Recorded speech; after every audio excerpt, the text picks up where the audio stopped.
of terrorism against Nigeria to the labor headquarters in Abuja. And since they are investigating the end bad governance protesters for terrorism, anyone associated with it is also considered as a terrorist. So in their own, from their reasons, the librarian for Nigeria Labour Congress supported end bad governance protests, and from their investigation is working for Joe Ajaero, the president of NLC. So they wrote him and invited him because they are investigating act of terrorism against Nigeria, treasonable felony, act to insubordinate, no, not subversion of national security. They now invited Ajaero. So the NLC scribe, they smelled rats, of course. They sold themselves to Thiefnubu when they could have had a chance. And if Thiefnubu can get them broken, then it will break the entire NLC into maybe 2 or 3 in the next few months, okay? So Ajaero and his guys believe that this is an attempt by Thiefnubu's government, right, to put the Labour Congress in his pocket by threatening and intimidating the leaders of the Labour Congress. But without taking any chances, Ajaero and his guys issued their own threats 2 days ago that if Ajaero honor this invitation, it will honor it just like as a normal law-abiding citizen. But if the police move mad, they will move madder. And I think that is what prompted the drama today. So Ajaero didn't go to the police alone. He called Femi Falana, their lawyer, to accompany him. Not just Femi Falana, it was like contingent of comrades. And I'm like, oh, if your president needs so much protection, if your president needs so much physical protection like that from you, he gets that kind of protection because he wants to go and talk to people in government. There is one thing I kind of pick out of that. Now only the momos go think say NLC have the bone or the backbone to face anything from this Thiefnubu. My own observation. You can tell me yours. So I have the combination of all that happened before, during, and after without wasting much of our time. So I put all of them together. I'll speak after this. Ajaero with the police today.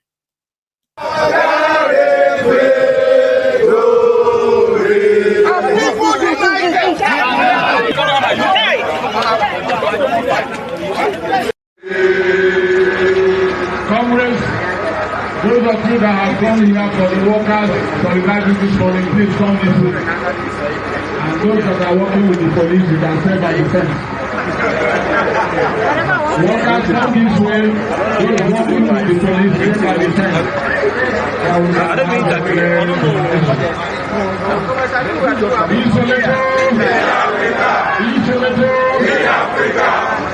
My comrades, I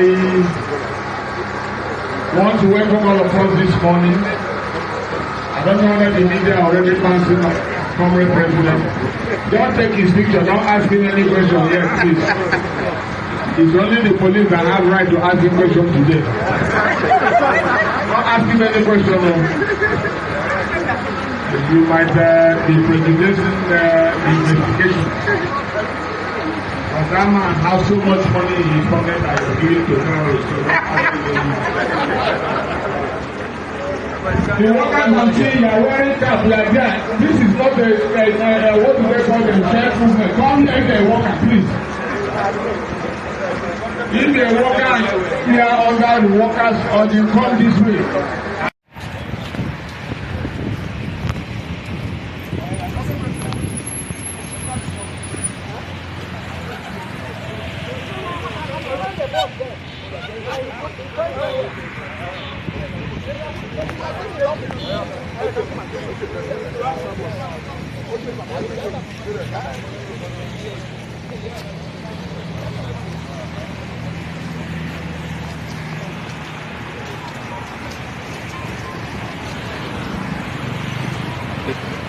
Well, come forward.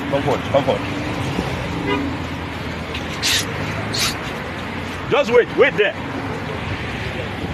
No get strength. I in the face the throw sand and throw punch. We have the capacity to do what they think we can do. That's so. And so that one we're not speaking about it. Let the president.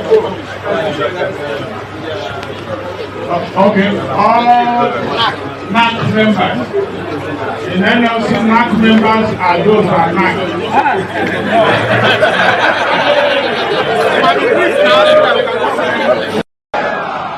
Solidarity forever. Comrades, I want to thank every one of you. Thank all comrades in the states and are in various state commands that are praying that those that have been fasting since morning can break their fast now. Comrades, the labor movement is worth dying for because of the patriotism and commitment. Labor movement is one of the biggest pan-Nigerian organizations. Our patriotism from the days of colonial government to even the period of the military is unshakable. We are more patriotic than any other institution you can think of in this country. And we are going to continue to do that. We have gone there and we are back. I just want to confirm to you that as a citizen, I've gone there and we are back here. So, and you can't do this job we are doing without this type of hazard. It's expected. And for those of you who call me, I told them that this is the hazard of the job. So, comrades, even at the unit level, some of us experience this. You know, as far back as 97, 98, I was studying Parliament. We were putting together in the cell, enjoying ourselves during the time of our battle. So, comrades, but what is important is the circumstances, you know, that took you to that place.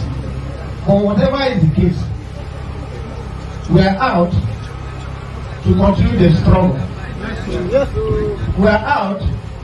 We have gotten minimum wage, but it has not been implemented. So we have to press for its implementation as soon as possible. Every other thing that will make the welfare of the Nigerian worker to be worthwhile will be involved in it. We will not listen to any distraction. Yes, sir. On behalf of the NLC, NAC and NEC, and CWC, and the level of solidarity they showed here, I want to thank every one of you. I didn't know say when I love me like this. So, and the Almighty God continue to multiply you in leaps and bounds. Tell everybody, tell Nigerians from all walks of life, you know, that we are committed to your welfare. God bless you all. Sir, can we? The more you look, the less you see. The more you look, the less you see. So the drama there, again, is this. Apart from them accusing him of funding terrorism, because in Nigeria, whenever the criminal government of Nigeria want to hang you, all they have to say is that you are involved in something that want to either overthrow government or you are planning to kill somebody. Mostly, you are planning to cause trouble that, they can charge you for treason or terrorism. Doesn't matter, even if you are thinking it in your head. Even if you are not, they can tell you are thinking it. So they can easily just kind of hold you as long as they want. So Ajero knows that. And a lot of them also believes that only fools will think they are still practicing democracy in that contraption, by the way. And it's obvious now, it doesn't matter who is in charge. So they lied to them. Even the 70,000 minimum wage they promised them, do you know they have not paid it? Yeah, this second month of that agreement. They are still working on it. People got those who got paid though. I'm not even talking about those who have not been paid at all for months. But those ones who got their payment, they are telling them that even the extra 25% they promised those ones who are not on minimum wages, Shishi, Shinbai. I mean, this is their general secretary, NLC general secretary. Asu and the rest of them, they've all been lied to. In the awards, secretary of NLC general. Yes. At the time, this was forcing us, we were also scared of going to detention. Yes. So it's either they allow us to practice unionism and express our views. But they want us to do it from the back of prison walls. We are ready. And so let nobody be bothered. What will not happen is for them to deny us a minimum wage. And that minimum wage has fallen due. They must pay. And by 1st of September, we don't get that money, we will not work. So if they like, let them keep delaying. Once 1st of September reaches and Nigerian workers have not started earning that 70,000, there won't be any work. So let them be guided. So all these distractions will not help. Turning Nigeria to Sudan, to Haiti, to anything will not help. We negotiated with them in good faith. We negotiated with them, they had guns, we didn't have guns. We negotiated with them with bare hands. They were the ones who came with security to negotiating table. We came with our bare hands. They were able to get a miserly 70,000. The only time of implementation will then become terrorists. We are not terrorists. We are not. We are not treasonable fellows. We will never be. We are normal Nigerian workers. We are patriots. And for Christ's sake, we continue to be normal Nigerian workers. So comrades, don't be scared, don't be deterred. Ajero might be a tiny figure. The Nigerian workers are not tiny. Yes. Are Nigerian workers tiny? No. Because these were people, when we got to negotiate, they say we are 1% of the population. But when 99% of the population came out, could they control it? No. Could they control 99% of the population? No way. So people must learn to reason. We have gone beyond brute force. We are in the era of knowledge. Let's use knowledge to run our country. That is just our opinion. We will work with government because we are level. Government across the world works on triple. The workers, the business, and government. They can't kill our own stakeholders. Our own part of that tripod must stand. Why they hold theirs, we are holding ours. So comrades, that's what it's about. Our lawyers are on top of it. They go school. They know what treason means. They know what terrorism means. And they know that no such act is going on in this building. This is workers' house. There is freedom of thinking. How you reason, how you think cannot amount to treason. The type of magazines and books you read cannot amount to treason.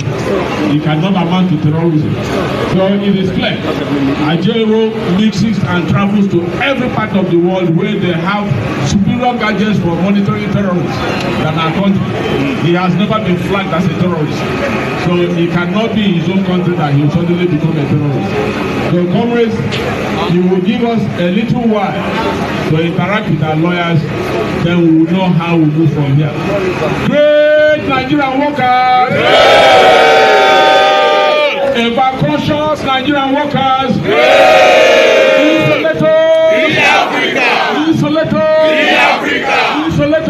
Africa! If they take out Ajero's voice, if they take out Mubaja's voice, there are still thousands of leaders' voices they can't take out. So let's be committed. God bless us all. The great youth of Nigeria. Great. Great. Great. Great. Great. Great. Great. Great. Greatest, greatest youth. The great youth of Nigeria. Great. Greatest, youth.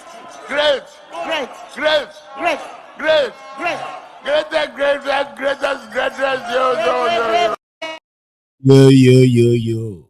Call you. So they promised them 70,000 naira minimum wage.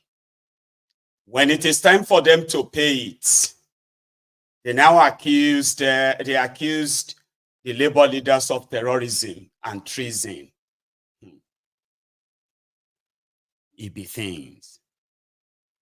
Yesterday, a lady who claimed to be living in Ontario, Canada, Amaka Patience, Sunburger, made a threat that got the attention of a lot of people, including some of us on this platform, where we decided to out people of such mindsets and why they are not speaking for anybody, rather passing on their own trauma. It can't be like, say, yeah, the escalation of it. There are some of us actually, advocated for, as also kind of shown, yeah, the same targeted or profiling, or should we say, the preference to how the states react to any act of, let's use incitement. We said tribal bigots. They are enemies of themselves, enemies of the people, and they must be shut down because 98% of them are politically motivated on these streets.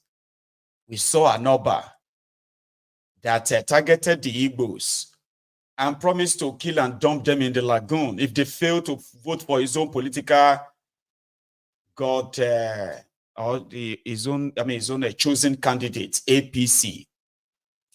We have seen the wife of the drug lord Rat also jokingly threaten the same Igbos. We have seen those who have promoted this APC, Ebekebe tribal bigotry, aimed and targeted at the Igbos, and we have condemned them all, everything.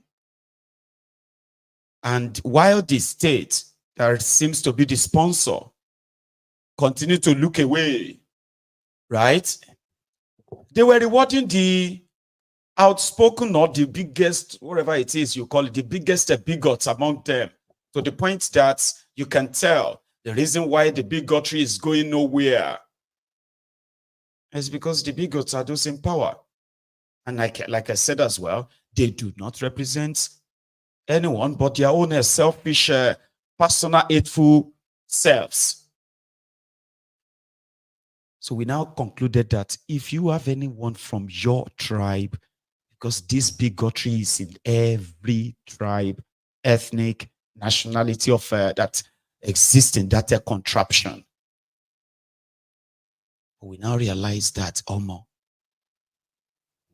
the reaction from the system yesterday and up to this moment, they kind of are beginning to be more suspicious, but at the same time, their involvement and the escalation of it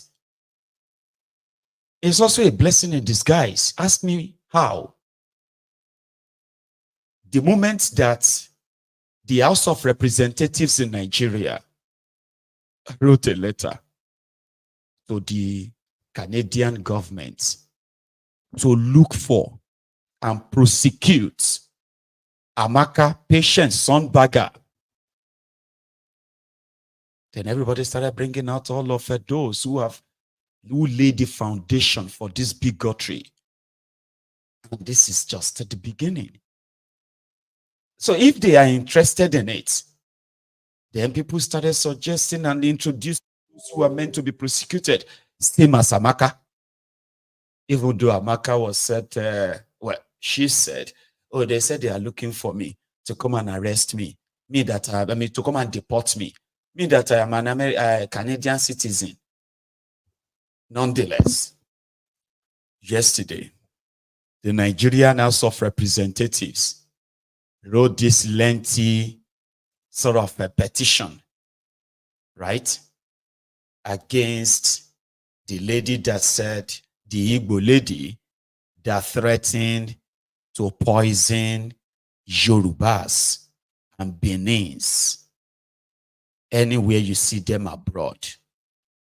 Now, we found other things as well. For example, what led to that?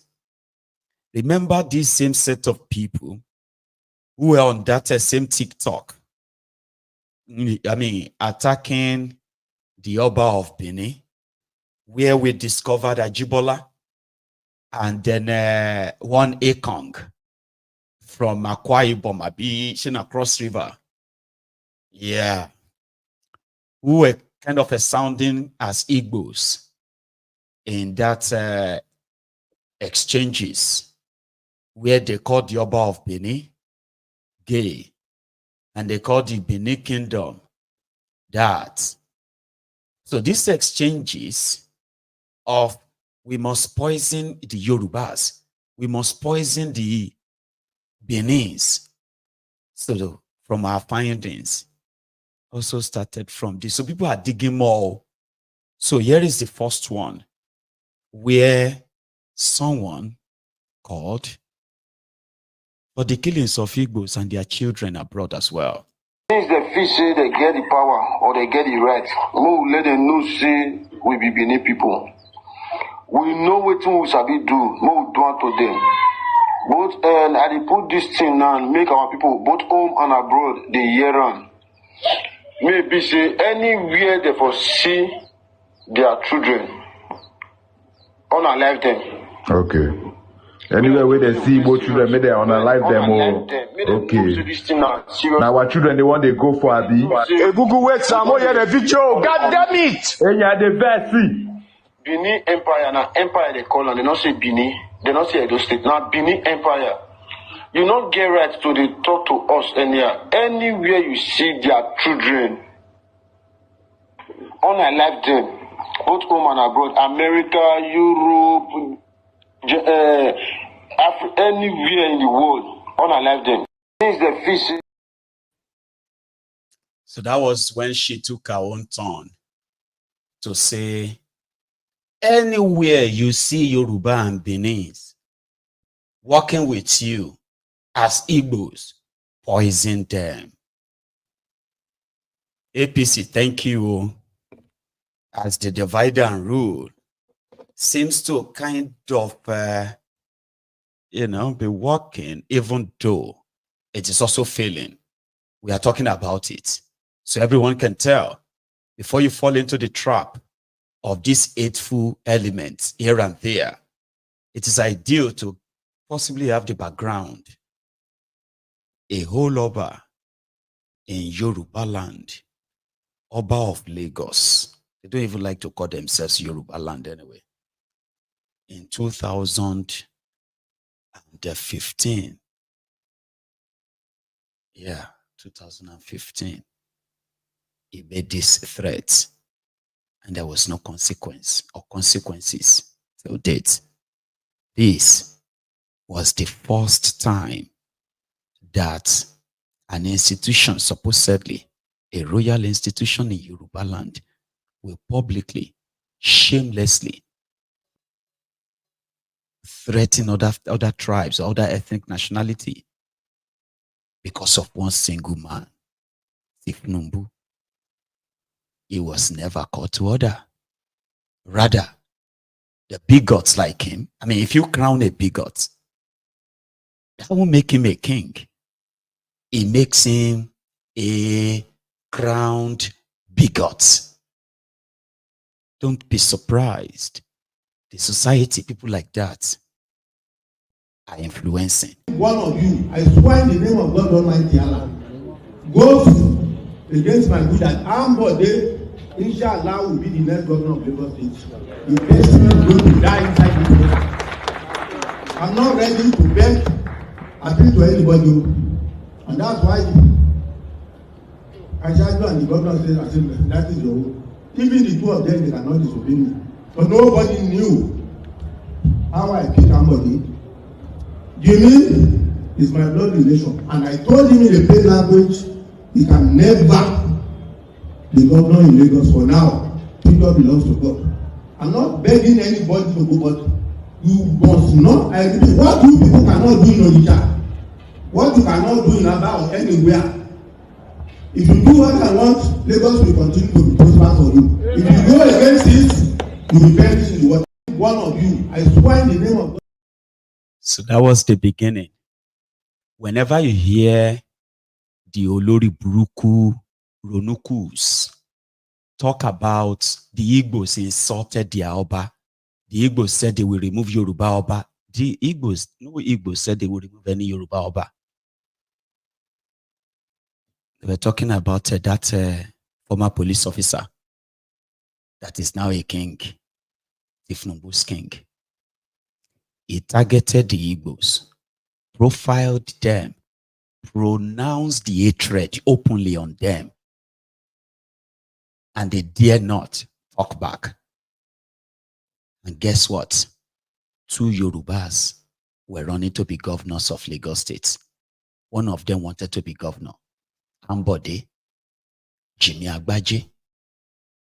But the bigoted loonies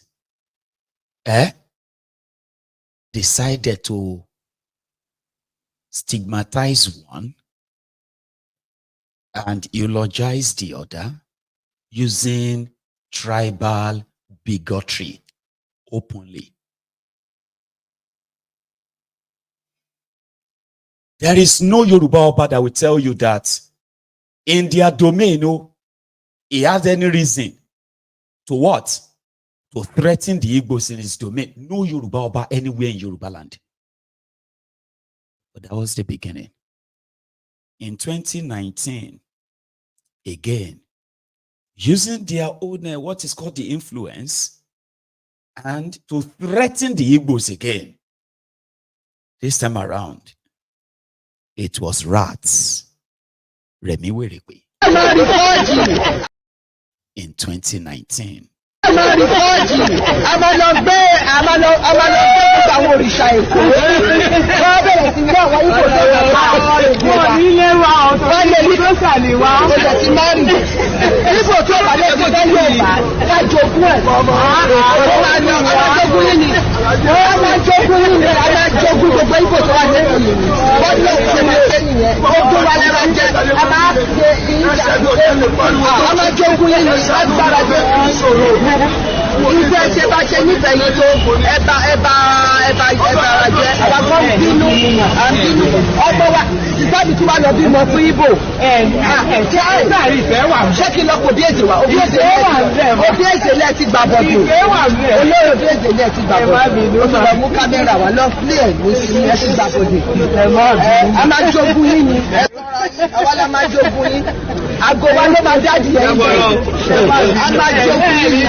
So what she was practically saying there was that they were going to inherit all the Igbos.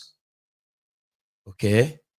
Because they love the Igbos so much. This is like APC, not Yorubas now. This is where they kind of get some of you who are already losers to join them in the bigotry Olympics to start with. They were laying this foundation in their Lagos, in their Shito there, right? And the whole context was like, the Igbos are not listening to Thiefnubu, even though inside his own family, he's got Igbos as member of his family. Among those who are helping him to loot here, dupe there, manipulate left, right, and center, there are Igbos among them.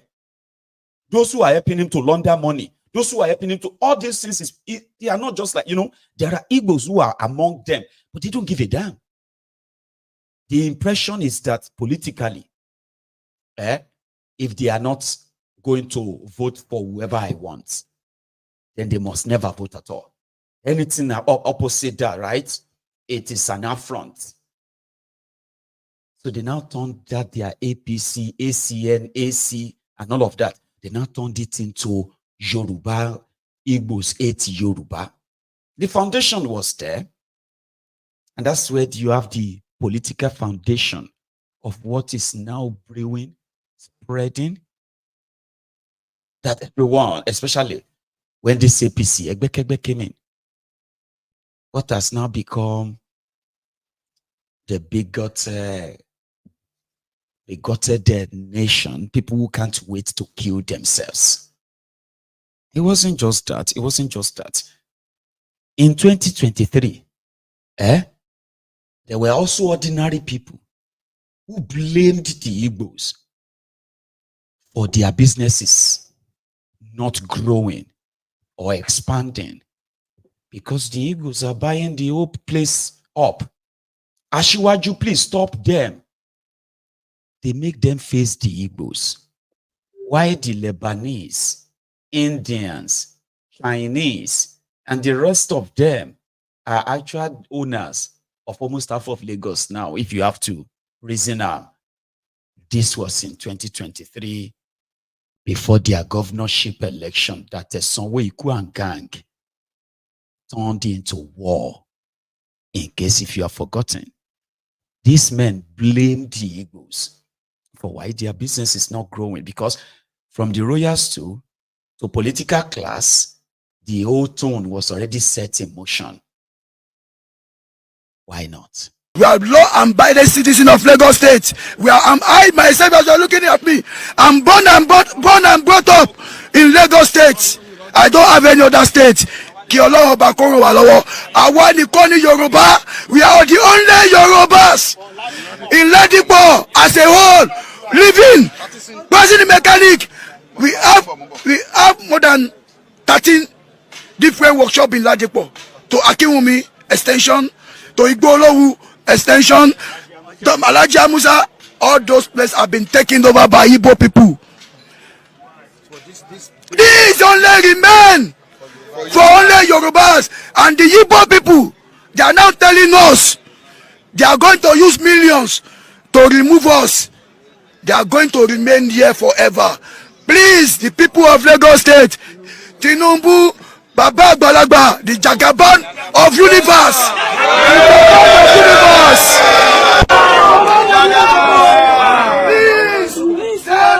Please, let Mechanic Village Odualadura remain as a mechanic workshop. It's under power line. It's given to us by the former governor of Lagos State, Alhaji Lateef Kayode Jakonde. Kudos to the man. Kudos to the man. Kudos to the man. That's my contribution to the press. I am appealing to Yoruba leaders. Yoruba leaders, are you sleepy? No. Are we sleepy? No. In a grand where we suffer for, our grandfather suffer for, our father labor for, somebody will come from outsiders because of money. You want to sell our name. It's not done everywhere. Remember tomorrow. Please, Mr. Jagaba, with honor, with respect, I want you to use your name, your power, your logistics. Please save us from this mess. If somebody will come from outsiders and tell us that they will use money to send Yorubas. Yoruba, we have much children coming. Where do you want them to stay and work? We are not hooligans. We are not an armed robber. We are not a tout. Many of us have suffered more than 10 years to gain this. We are law-abiding. I'm just taking you back step by step so that you can understand that when the people who set the tone for this level of tribal, ethnic hatred, when they try to pull wool over your eyes and show to you how other people hate you simply because you are Yoruba, when you have never been hated by anybody, so to say. Our land. They are taking our land. Some people will come from outside. Who are these some people? Listen, you have, I'm using Yoruba land for example now, because that is where the politicization and weaponizing of bigotry for political gain actually originated from. Thiefnubu and his gang. It's just that this is the first time they take it to national level. I will let you know this quickly. Everyone who has been participating in their political whatever or politics in Lagos will tell you, if you are not in Thiefnubu's camp, you are tagged enemy. Not enemy of Thiefnubu, enemy of Lagos State.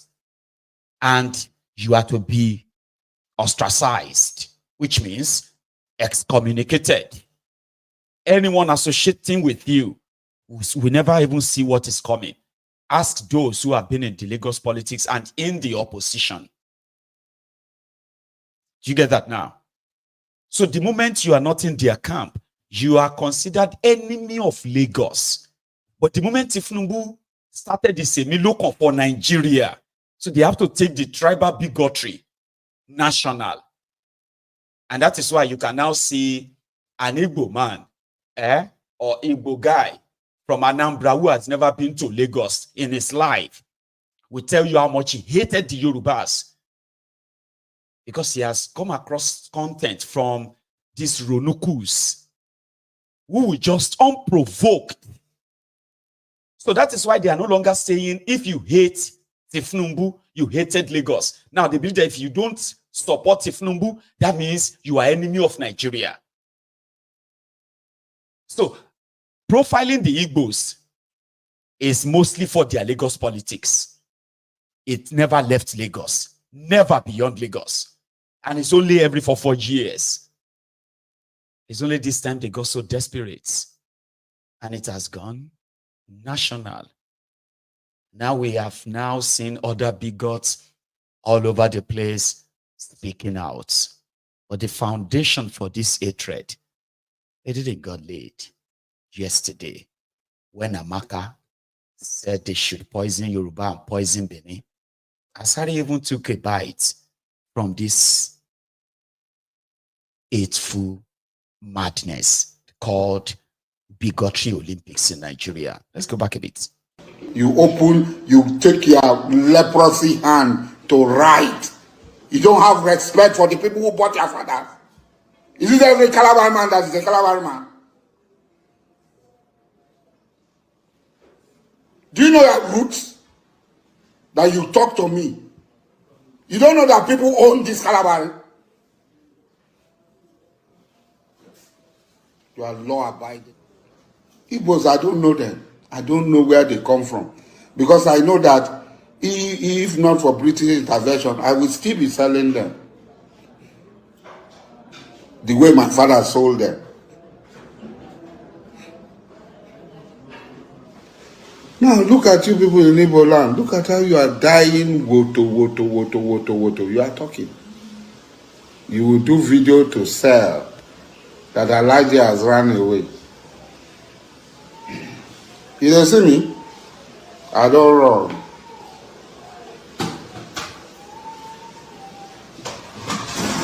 Hey, leave me alone. You don't see me? I don't run. On our head, no correct. On our head, no correct. The bill is on and they look for who go finish on her. Look for her everywhere, finish on her. And they see me. Igbo people, hunt them down and kill them. Don't show them mercy. They are worse than the devil. You know, utterances like this, they are those that continue to set the stage for more and more madness you see today. I think I saw somebody there that is talking about how the Fulanis took over Ilorin I think he's talking about the video we watched earlier, where those mechanics, who I can tell you that 99% of them are not even from Lagos. Okay? They are probably from somewhere else, right? But yeah, indoctrinated into believing that why would the Igbos buy the land? Not why did they put the land up for sale? Do you get that now? So if you are somebody who is talking about Afoja and Fulani in Ilorin, and maybe that is your own way of referring to the Igbos. Yeah, we are saying the same thing now.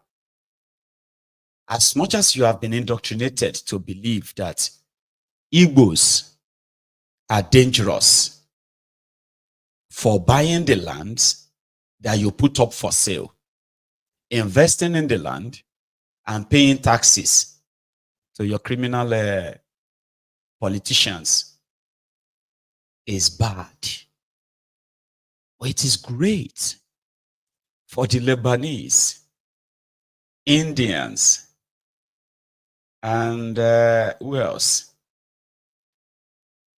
Even Dangote, a Fulani man, to own tens of thousands of acres of land sold to them. And the owners of the land chased away. The supposed indigenous people of the land chased away. If they tell you, say, you know, get mental problem for your family house, Baba, you need to fight them. It's like they just enjoy looking you and seeing you go public as a madman like this. That guy talking about Afoja and Ilorin. I mean, think about it, right? We have those who are currently, the same Fulani that you're talking with, they are currently shooting and chasing our people away from their land as we speak. But you are so mad at those who paid money for the land you put up for sale. Come on. And Chinese, God bless you.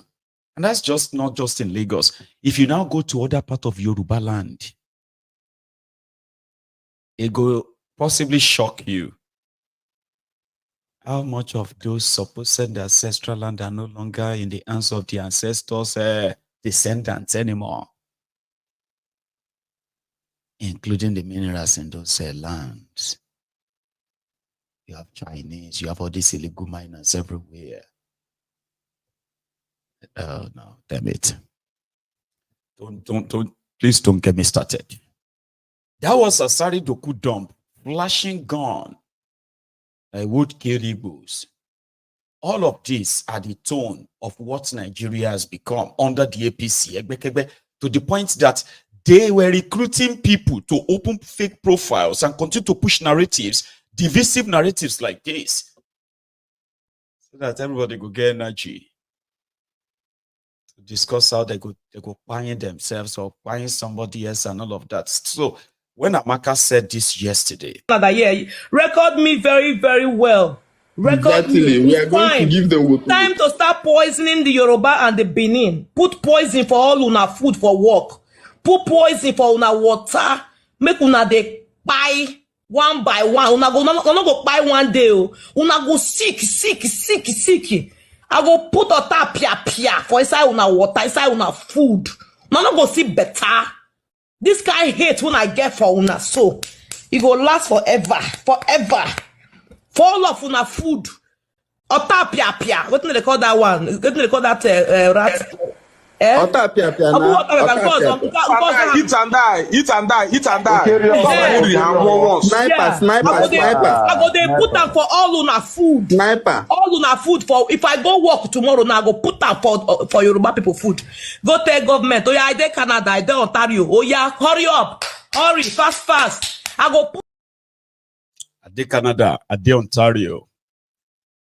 Abikudagoru, who flashed the supposed image of the woman or the lady, the devil in human skin. And I've been told that all this madness, now because of Benin election as well, next month, again, I am not interested in whatever cost it or not cost it. I'm interested in what everyone is doing, not what you think. So let's deal with what we're seeing. Abike Dagboru, they have created an office for herself called Nigerians in Diaspora Commission, NIDCOM. Said they have now written a petition to the Canadian government. The Nigerian House of Representatives also said they have also written to the High Commission of Canada in Nigeria to hand it over to government of Canada. All about her. Then she had this to say, possibly hours after. Here. Tell all these people with Bini Oba picture, make them sit down, make them go find job to say we're not ready for their nonsense. Somebody just send message. Let me go and find food. Let me go and find food. Somebody just send me message. Send me they say they arrest me at the airport. They want to deport me with passports. I be Canada picking. Let me go and find food and eat. I be Canada picking. Anya number, you know, say many of them are very primitive. Many of them never travel out. They don't even know how to walk, and they don't even. Most of them are in uncivilized country, so they think it's Nigeria, where one person will just go to police and say, "I want to arrest this person." Without any question, police will just say, "Oh, you pay 3,000." They no go fit. They no go fit. Beer push. Feel our tank. If they push you, if you push it, they go they cry. Yeah? They never start to the car. Tell them say I get 1 year contract with them. See now, I dey house. Yeah, why go they lie? See, I dey house. I check my money. Sell the I'm telling you, map, as soon we should find way and defend this our sister. This and that. I don't even know they are lying. Okay, they will continue lying. Sure. May we hear from. Let's continue, bro. May we hear from Tony Omo. Tony Omo. May we know you. May we know you so that will really potential. Then after you go to Oba of Bingo. Remember the topic. If you come here, you must stick to the topic, which I have explained over and over. So if you don't know the topic, you ask what is the topic. But if you know the topic, may we know you first. Tony, Omo, unmute yourself. Yeah, now we're done. Hello? Go ahead. Okay, can hear me.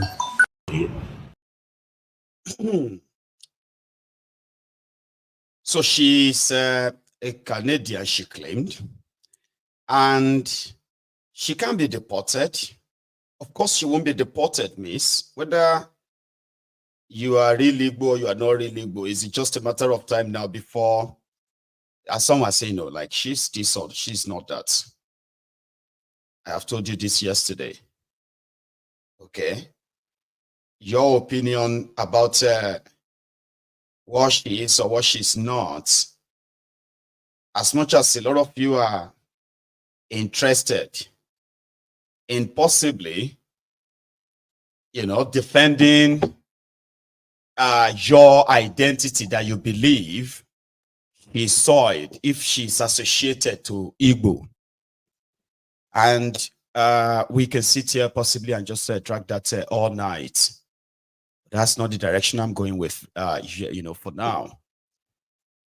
Abike Dagboru that decided to amplify this claimed that the reason why, the reason why she is able to go after Amaka in Canada is because she deals with Nigerians in diaspora. So people have started showing her rather. Some others that are not, one in Nigeria, the other one is not, which simply means that if the Nigerian institutions or the Nigerian government, this is just a false alarm, okay? It's never going to count. I'm just picking up what they are saying, right? So now, You see, look at these guys. In fact, they arrested the one at the top, that one on top there, right? He was arrested. Nothing happened afterward. Sorry, give me a second. I'm trying to put something up behind the scene as well. So, read the text on your screen. Identifying the bigots who are politically sponsored, the ones in Nigeria, the ones that are not in Nigeria. You see that what I call Jack Kunle said? The first one said, let's kill all the Igbos. Let's flush them out of Yoruba land. I hate these people with passion. They are violent people. They are worst. They hate us. Let's hate them without holding back. Then the next one was like, oh, we can start by burning all Igbo shops everywhere in Lagos. That will accelerate the process of sending them back. All of these conversations, right? Politically sponsored. That these criminals, these bigots actually got away with them. And, you know, to make it worse, right? Some of them believe that they are defending their heritage just by spewing the same hate that politicians put in their mouth.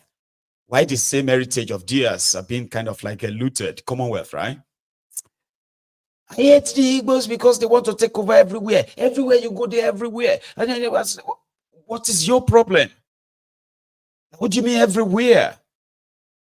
Like they're just chasing people out of their homes or out of their lands and they're taking it over. No, they always bring money to come and buy things. They make it. Who are those selling them? And Yoruba land is not, they say, give us the names of the states in Yoruba land. A Ronuku will tell you, 1, Lagos, 2, Lagos, 3, Lagos, 4, Lagos. There is no Igbo problem in any part of Yoruba land. There is no Igbo problem until when these losers were told that they could take over the properties of these people. And these are those people are saying, why don't you go after them? And if Abiku Dagboru believes that others or those ones are not in diaspora, what about these ones that lives in Austria? And one thing where do people don't know, and we don't. Now Igbo people now they take fight us.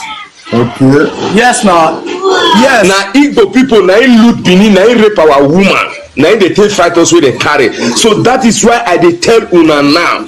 Make we begin to show them. We may yet do it. Uga mujayu a train. Una mi we go koke. Siola pane. Ima have here yiga. Imana mi ana so na mi de osra. Kingsley.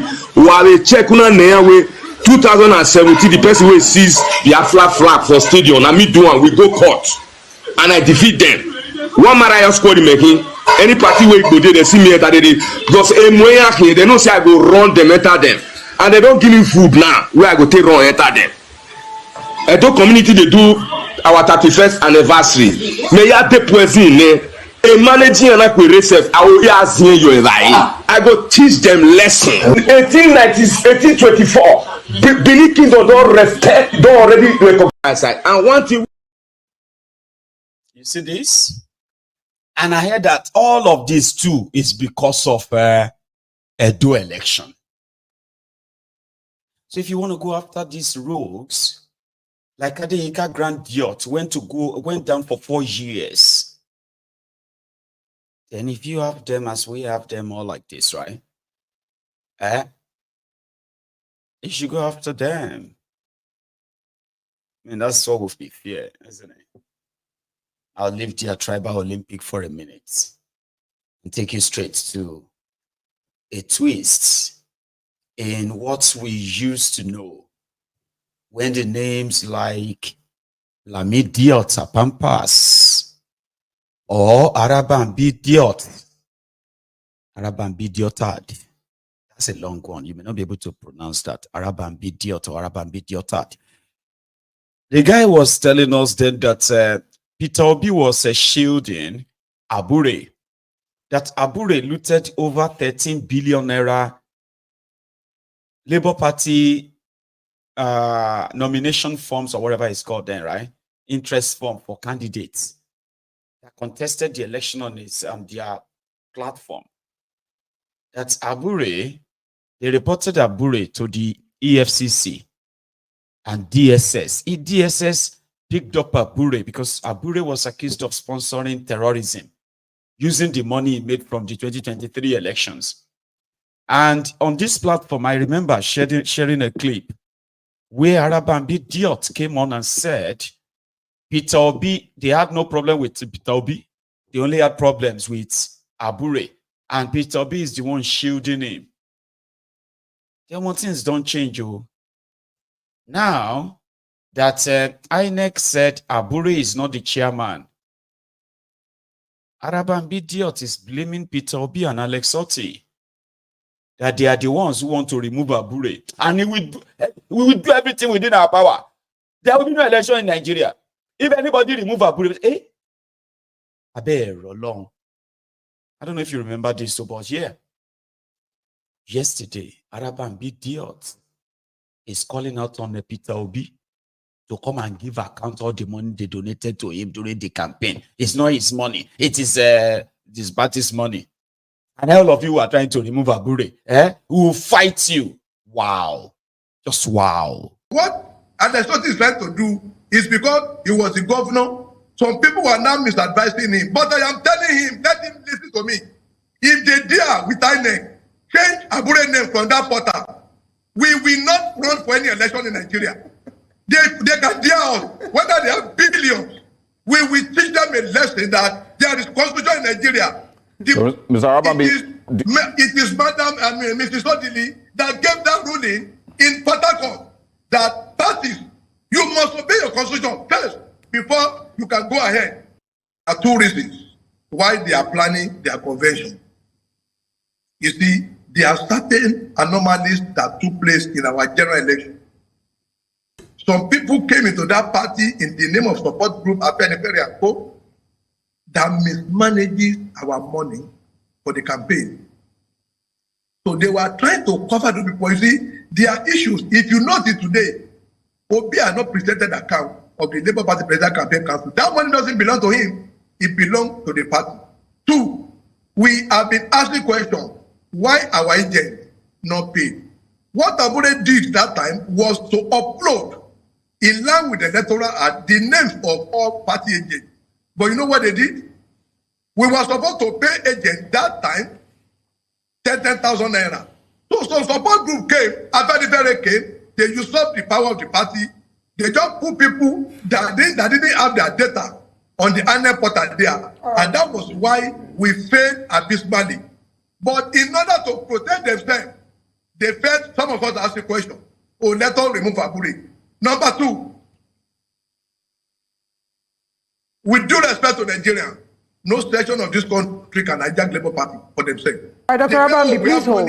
Come, let us take order where we are going to remove Abure and put our own person there. Dr. Arabambi, please hold. Let's have Ife Salako react to what you've just said.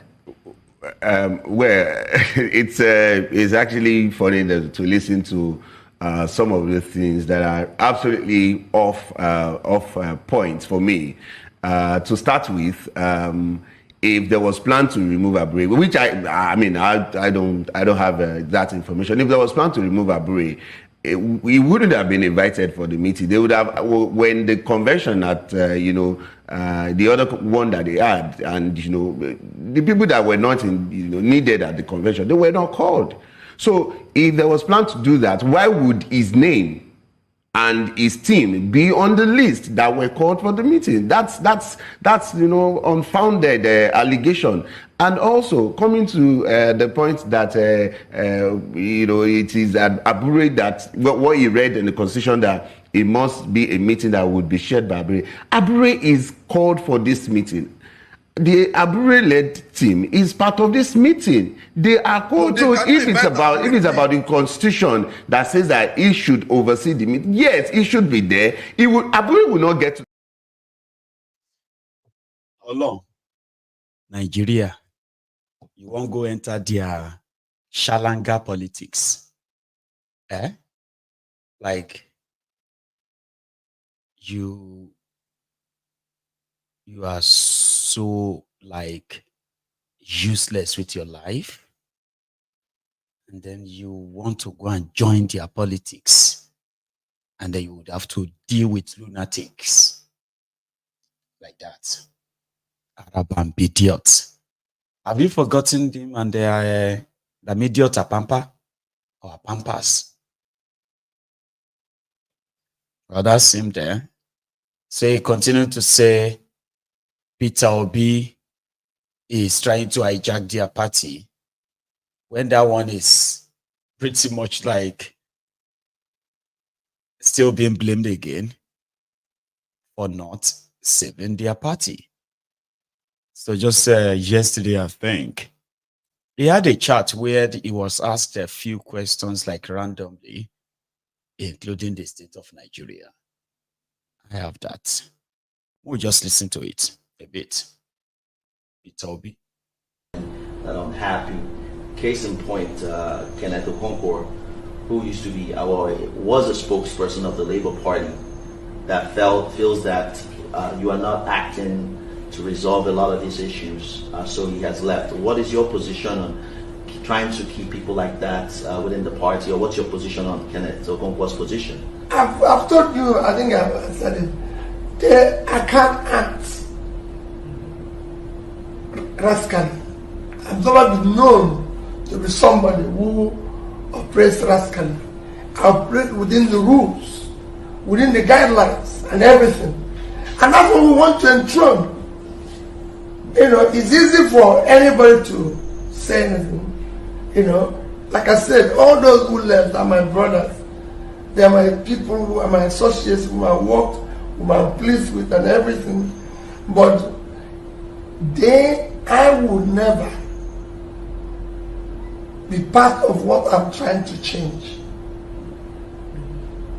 If I wanted that, I wouldn't have finished being governor when in the history of the country nobody left money.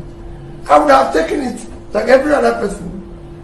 So if you want to, if you say... We just saw, due to the Ogun State administration, Ogun State governor, Nigerian jets were seized overseas in France based on a situation with a Chinese company. Now, the state this is something that happened within the state government side, and is now affecting the presidential jets being seized. What is your position on that situation, and how is impacting the visual optics for Nigeria as a whole, as a country? And do you think it's fair that a state government did something and the federal government is now having to pay the price for it? Well, for me, the first thing to say that what we are going through now is very, very shameful and very negative in terms of the perception of our country. And something needs to be done very quickly. And I've made my humble request is that we need to urgently audit the country's debts at national, sub-national level immediately, to know the quantum of the debts that we owe, because I believe that we don't have the exact size of the debts, know who and who we're owing, and most importantly, know what those debts were used for, or how they were contracted or sourced. Because the law says that all borrowing, all debts is supposed to be used for critical area of development. So where are the benefits of those debts to the people? Because the people are not going to pay it. Where is the benefit? This is time to do the audit and know what we are going through. So that especially as we don't have not just presidential jets. Somebody was telling me about a property in Liverpool. Property in London, in Liverpool, being seized and put for auction. Somebody is telling me about another jets belonging to Nigeria and Canada and everything.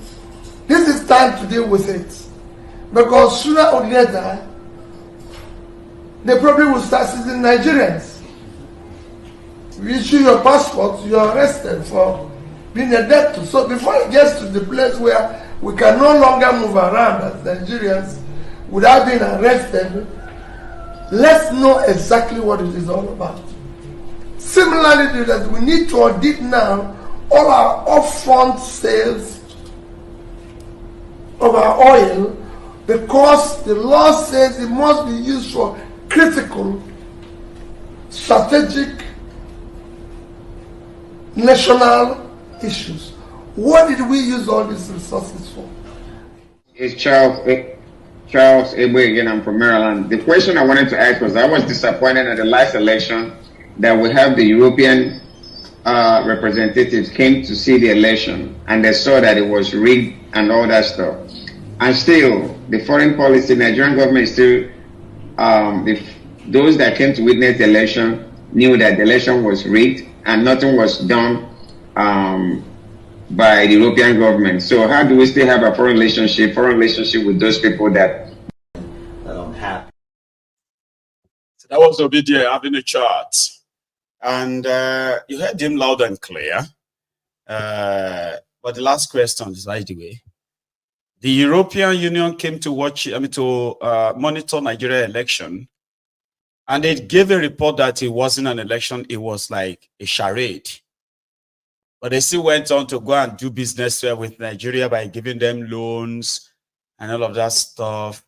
Like, how did Obi see that? Well, he doesn't have to answer it. I've got this Gen Z as an answer, and I have to warn you, every one of you who is like older guys watching, right? The language used by this young lady, this young chap, right? This young lady is possibly not acceptable to some of you. And there is also one or two things she said that is not really what it is. But everything else and the energy is something I want to share, and I believe that should answer. Because if Obi should answer it, he will just find another thing, blah, blah, blah, blah around it. I prefer this answer. I was on live, like, it was a long time ago, and I was actually shocked that a bunch of people did not know that Dangote came from a wealthy family from the start. I never even knew that there was a rags to riches story. Let me just be the one to tell you guys now. There is no billionaire that exists that is not exploiting other people, that did not come from previous money. You can never make it from the grass to the grace of billionaire unless you become an evil fucking bitch. The glorification of billionaires in Nigeria that contribute to the literal poverty that exists in Nigeria is so insane to me. You will never be Otedola, you will never be Dangote, and those people will never help you. I feel like a lot of people cannot conceptualize how much money billionaires have and how inhumane the amount of money they have is. And before anybody comes and start talking about, oh, they have charity, charities are a tax write-off. Literally, everyone has charities not because they want to help people, but because it gives them an opportunity to write off part of the taxes that they are paying if they are even paying any in Nigeria. Religion will not save Nigeria. Tribalism will not save Nigeria. Homophobia will not save Nigeria. And classism, the worst of all, will not save Nigeria. White supremacy will not save Nigeria. I'm tired of you guys asking, like, the way I see Nigerians kiss white people ass, like, it's actually embarrassing for a group of people who run around on the internet so prideful. Jesus, stand up! Elon Musk's parents were rich. I don't know why people even carry that man on your head. The man is racist. His parents were rich. They had an emerald mine in South Africa. Exploitation of our own people, of black people. Like, there's no ethical billionaire in the world. Not Rihanna, not Beyonce, not nobody. Stop kiss-assing rich people that don't give a fuck about whether you live or die next tomorrow, as long as it's not affecting their bank account. We need to band together and focus on ourselves. People that are talking about splitting the country, how do you think, where the fuck do you people think the government spawns from? Do you think the government is just some evil entity somewhere? Our society is consistently producing these evil people because our society itself is so fucking evil. Schools are not free from corruption. Even in the family, the power dynamics in the nuclear family of Nigeria is so fucked. Everybody is power hungry, money hungry, and selfish and greedy as fuck. Everybody's ready to step on everybody to get to some useless goal that is not attainable. From a group of people that came from communism to now glorifying capitalism, I don't know how you guys think capitalism is ever going to work in our favor. It has never worked in our favor. Until you people realize that we are the commodity. We as black people, number one, we are the commodity. Our resources are the commodity. And if you're now poor as a black person, your labor is a commodity. We're literally fighting for minimum wage, I believe, 30,000 naira. Imagine 30,000 naira per month. Meanwhile, a bag of rice is 80k. Let's be so fucking for real. Let us be so fucking for real. Please, I don't know what kind of delusion, what kind of sleep we're sleeping, but it's time to wake the fuck up. Churches are still making money, even in this recession. Offering, people are still going to church to be giving offering at 10% of it. God is not coming to save you. Rapture is not coming. You are making the rapture happen by doing all this nonsense, sitting back down and going to be praying. Prayer is not going to help. I'm sorry if you're religious, cry. It's not going to do nothing. Your forefathers have been praying to the same colonialist God that they brought them all these years, and Nigeria has only gotten consistently worse. Please, let's stop all this mumu behavior. I'm sick and I'm tired. Celebrities will not save you. They will not. In fact, they will throw you inside the fire if it's going to increase 1-0 in their bank account. I was on live. I'm highly disappointed of Nigerian government because the Nigerian government were highly disappointed in them due to foreseen circumstances. Definitely, I'm one of those people are proving people should die in coronavirus is more better than people should die in hungers. Hunger kills more than coronavirus because some people are less privileged. Due to foreseen circumstances that I send it, some people are less privileged, which they are based on daily pay, which are not even based on salaries. But our government thinks that the lockdown is the best solution to coronavirus, and proving it to an extent and to the levels of alacrity that if someone die in coronavirus, it's more efficient to die in hunger, because some people will be at indoor. There's no a way to make our own life. I can listen to him all day, just for him to begin to give me that motivation as he's trying to get the word out. It's the passion. The passion. He knows what he wants to, but language barrier there, you will say, right? But he still got it out. I can listen to him all day. No joke. Going forward, ladies and gentlemen, leaving behind the argument of who will do what or not, the Gen Z are seeing more because they are more educated than the generation before them. You need to understand this. The only problem is that you have a society where this generation has been exposed to its destructive narratives that takes their concentration away from what really matters, what affects them.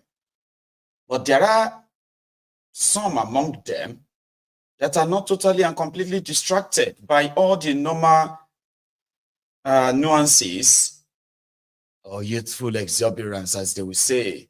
They are still young. You are still young. You don't understand. You won't understand. You are still young. There are young people that you can't say that to because they know better than you. I love it when they speak out like that. The internet fits the information they need, and they have the capacity to read more. Nobody is coming to save anybody. True that.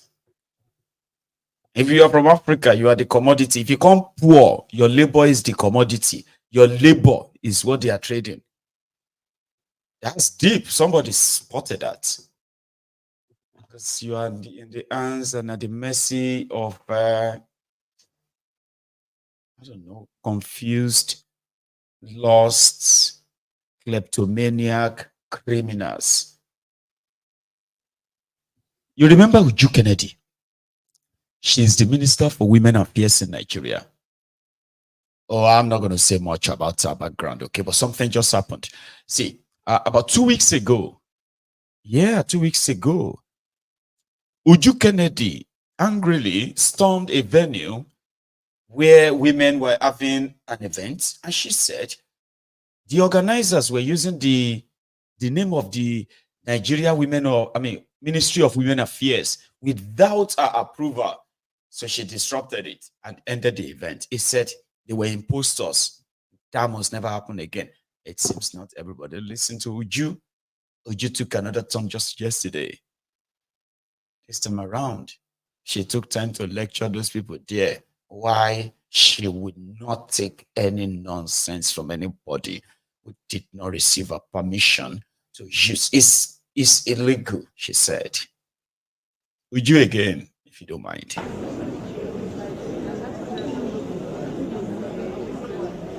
Official photographer, please, could you raise your hand? I need to know. Your Excellency, ma'am. Please, maybe you remove the face mask for this. Women are first to organize anything that I'm not aware of. You try it next time, I will come here and I get you people disgrace. Sorry about this, sirs. Ma'ams, forgive me. I know what I am going through in this country. For a while, this is all we keep on organizing. And a few weeks ago, there was hunger protest. And they talk about peace and security. Women are not empowered. Children are suffering. Nigerians are suffering. But we waste money all the time in frivolous things that don't make sense. I am sorry. Many people may misunderstand me, but I am ready to be misunderstood. I am ready to be tortured. I am ready. I don't want to break down here. This is it. I have changed the narratives. I said, no program without empowerment. The women, you're talking about peace and security. With poverty, how can you solve it? You keep talking, you're doing workshop, you're doing this, you're doing that. With poverty, where are we heading to? And how do we solve that poverty? By directing monies to the wrong channels and don't make any impact on the humans. On those people, you want them to change and give you peace. And I've changed narratives. I said that don't do any program without empowerment. I was meant, UNICEF has come to me, we've changed the work plan, we've made it to favor the children that they will benefit. This my woman, Mrs. Eunice, Beatrice, would have done the same, but she was sick. She was not feeling well. Then, why do something? At least if they had come to me, I would have told them how to get these things. Okay, I know. How to get it organized so that it will favor our people. They give money in the ministries. It is used for travels, programs, nothing that will impact the nation. But if you hear the amount of money government gives out to ministries, you will be shocked. Why should it continue like that? Why should we fold our hands and these things will continue? Who do you think will save you? It's you that will save yourself. Let them call me names. Troublemaker, madwoman. I'm ready to take it. But you see that brick wall, I'm going to break it. Even if it takes me using my head to break it, I'll break it. That is one thing I'm assuring you people. Because this is what Mr. President wants. He wants to move the nation forward. That is why he went through all the risks to come up there. Let it not happen again. And you, come. Look at her. Mrs. Beatrice, you see this lady, you have to look into her matter. I'm going to tell my ministry to look into her matter. Listen, she's an Igbo woman. Don't think I'm maltreating anybody. I know the facts I am making. Because it's not today I told them, you can't bring 100 and something million. You use it and do program. My people, that is the fact. I am not lying. 100 and something million is used for programs. And I said, always cut it into two. Use half and empower the women. Then use half and do whatever program you want to do. Let it not be that I'm coming here to block everybody. This one, Jagara come out. You and women will be angry with you. You don't have right to tell them to divert money. That is why I'm sure she's sneaking behind me to do this. Try it again. Let it happen again. I will disgrace them and disgrace myself. Oh, I'm not going to disgrace them alone. I will disgrace myself and there will be no program. Anywhere I hear it, even if I'm not invited, I will come there. So I'm sorry if I've embarrassed anyone. I am sorry if I've misbehaved. I always apologize for the ones I did before, the one I'm doing now, and probably the one I will do tomorrow. Forgive me, please. You guys can go. All right. Now I'm laughing. My heart is heavy. Now I'm laughing. My heart is heavy, but I will calm down. I'm sorry. I keep saying I'm sorry because the way I'm moving, I will have to continue apologizing and apologize, and I'm ready to be doing and apologizing. But forgive me, please. Okay. Country Representative, UN Women, Mrs. Beatrice Enyong. It's not a laughing matter, although I'm laughing, but I've made my point. Because the way you will hear next time and you see my action, always remember what I said today. That's why I didn't do anything. I just had to speak about it. But still forgive me, please, everyone. Members of diplomatic corps, royal fathers, representatives, thank you, everyone. When we talk about peace and security, most times we do more of policies. If you come to my office, you see piled up of policies without any action, without any achievement. Now, paper we go chop. Is it paper we are going to chop? We don't need these things. The situation of the country right now, these are not things that we need. We need action. That is what we need. We need to attack it raw to solve our problems. And all hands must be on deck for us to achieve this. So anybody hatching any ulterior motive should please deviate from it because you're not going to achieve anything. You're not going to achieve anything. Now, if we talk about peace and security, I feel that if women are empowered, when you empower a woman, you have empowered 20 people. And when a woman is empowered, and that shows it goes down to the children, they'll be able to go to school, they'll be able to do a lot of other things. And when they're able to do these things, you've eliminated out-of-school children, which is part of our problem with security. You've eliminated early marriages because the woman will be able to stand firmly. You've given her a voice. She could say to the husband, I am sorry, I don't want my child to get married this early. And the husband will listen because she's empowered. Number 3, you will cut down on issues of GBV because most times 70% of what causes problems in the home is give me, and the woman is nuisance lele. I hear say she be lawyer. If you want to know a country that has a future, pay attention to the characters representing the government. One of the talents discovered by Thiefnubu when he told all of us that he won't reveal all his strategy here. Remember, then when he finally released his strategy, you had Buju. I don't want to sit here and reveal all my strategy. I am the first speaker among the 3 of us running. So they will spy on me. So you will have a limited answer here today. Another day you can bring me back. But that's part of what I do. A minister that is representing a supposed government who was supposed to have a manifesto, and part of that manifesto, they will develop a policy. A minister that should come in and say, this is the direction we are going to go. But she kind of wants us to know what we already know or already knew. So she's like, they always organize seminar, stealing money. I told them, I'm not here to block anybody.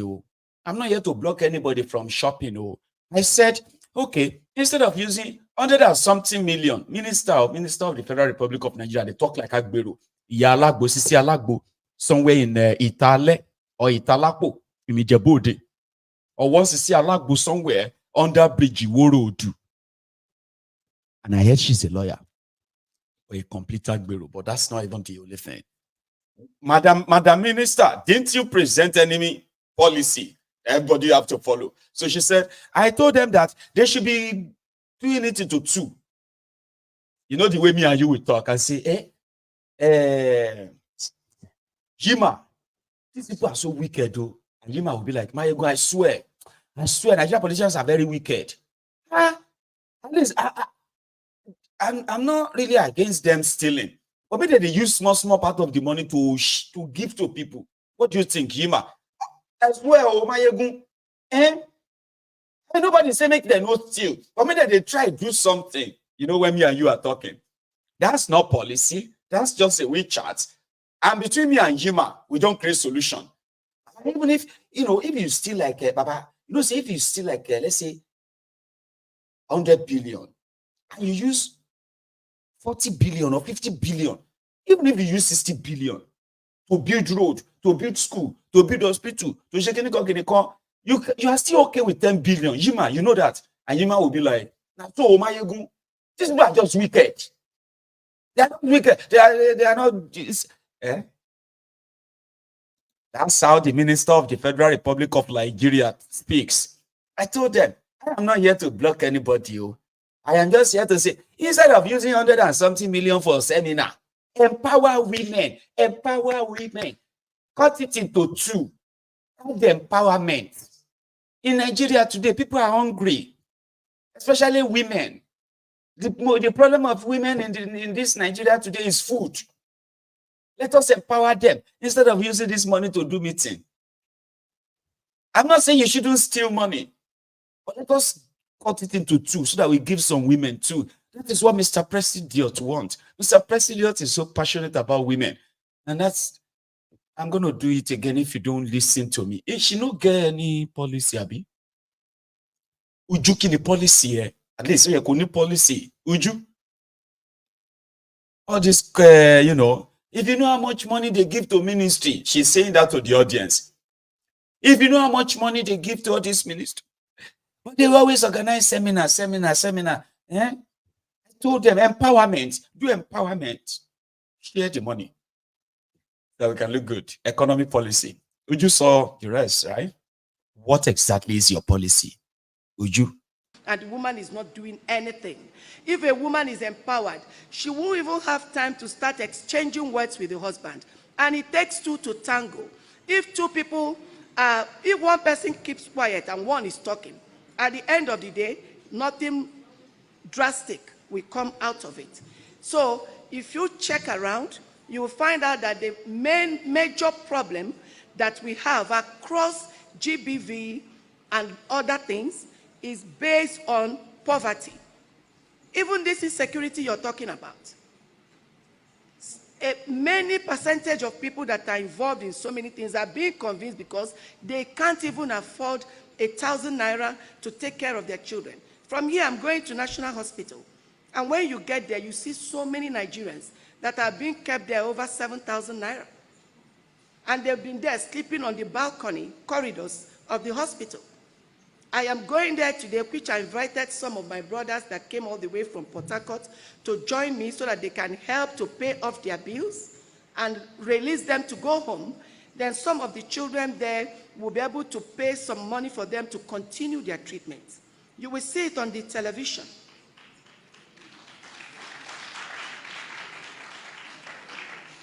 The poverty level is a pathetic thing. That anybody that tries to be selfish, all Nigerians should face that person. If I'm fighting you, I will call Nigerians to back me up. And even the royal fathers, I will call them because I've partnered with the royal fathers. They will back me and we will fight that person for Nigeria to be okay. We need to move ahead. So please, my people, the major reason we're having insecurity is mainly poverty. It is mainly poverty. And when there's insecurity, there can never be peace. So let us focus our money right. Let us appropriate our money right so that we start solving our problems than lying to ourselves. We talk too much, we program too much, we advocate too much. I heard something, they said they went to advocate to husbands to allow their wives to work. 200 million was spent. To advocate to the husbands to allow their wives to work. No money was given to the wives. No job was provided for the wife. But you spent 200 million to go and talk to the husbands to allow the wives to work. Because my people listen and understand. So that when they're telling you how mad this woman is, you understand what I have seen that is making me mad.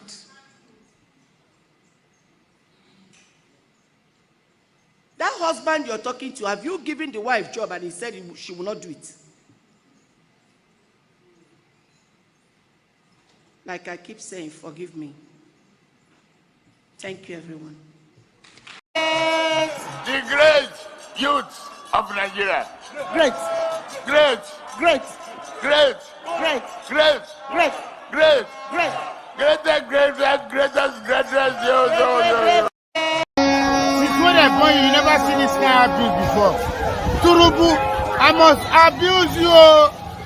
Turubu, number 1, Oguoki Opa. Turubu number 2, Oguoki Oma. Turubu number 3, Oguoki your children.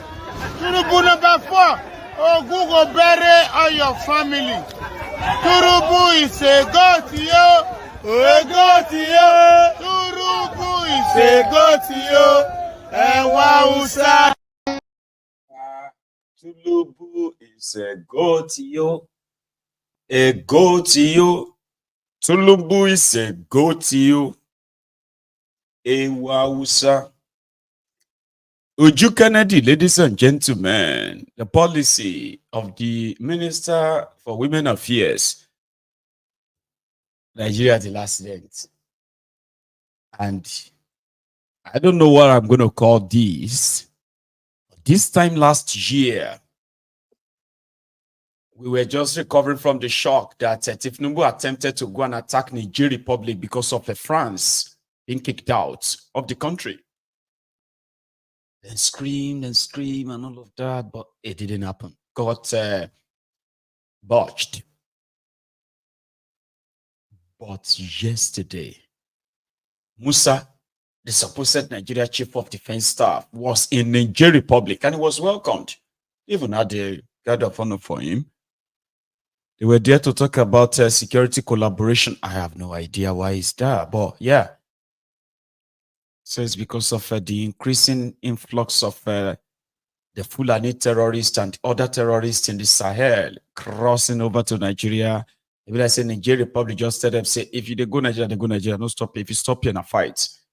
So Nigeria has come back there to say, hey, come on. I don't understand everything he said, but I saw him then. I'm like, okay, big brother.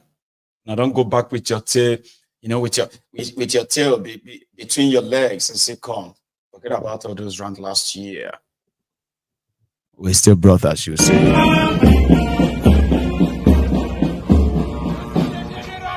Chef d'état-major des armées nigériennes, les honneurs vous sont rendus par un détachement composé de la musique principale des forces armées nigériennes, de section d'honneur du bataillon parachutiste, aux autres du lieutenant Yager Babakar, chef de peloton, 3e compagnie parachutiste, et de voir mon général.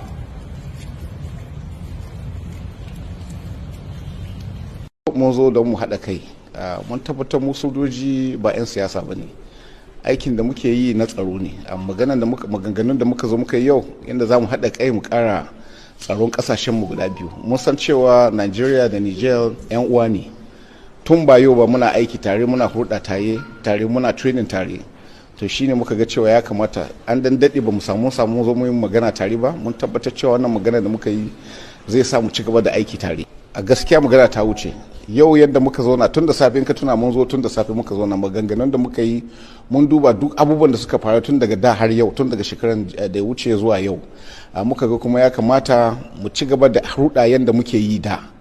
kafin wannan matsalar ta shigo tsakani da mutane suka zo aka ɗauki mutane suna so su kawo mana sabani tsakaninmu to mun ga cewa rashin magana yana sa abun na yaduwa shi yasa muka ce yau ya kamata mu zo mu zauna so da mu gane mu juna cewa tsakaninmu babu faɗa tsakaninmu akwai mutanen da muka san cewa suna so su kawo mana tashin hankali tsakaninmu su a ganin su in akwai tashin hankali abin da suke so kenan to mu kuma mu san mu ɗaya ne ba za mu bar su wannan abin ya faru ba muna son mu ci gaba da aiki yadda kasashen mu biyu za su samu zaman lafiya. Matsalar tsaro na daga cikin abubuwan da ke cin suka waɗannan kasashen ko a ƙarya. Haka. A lokacin wannan ziyara ta ko akwai wani shiri da kuke neman yi na haɗin gwiwa domin tunkarar matsalar tsaro da tabbatar wa al'umma na Nijar da Najeriya cewa a yau da Najeriya da Nijar sun haɗe wuri ɗaya domin I'll save you all the stress of what they are saying. It's just kind of telling a lot of us that they are working together with their Nigerian counterparts to bring peace and all of that nonsense.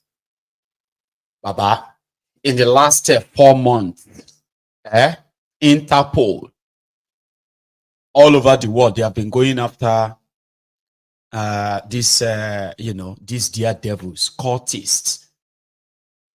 I think it's called Black Axe.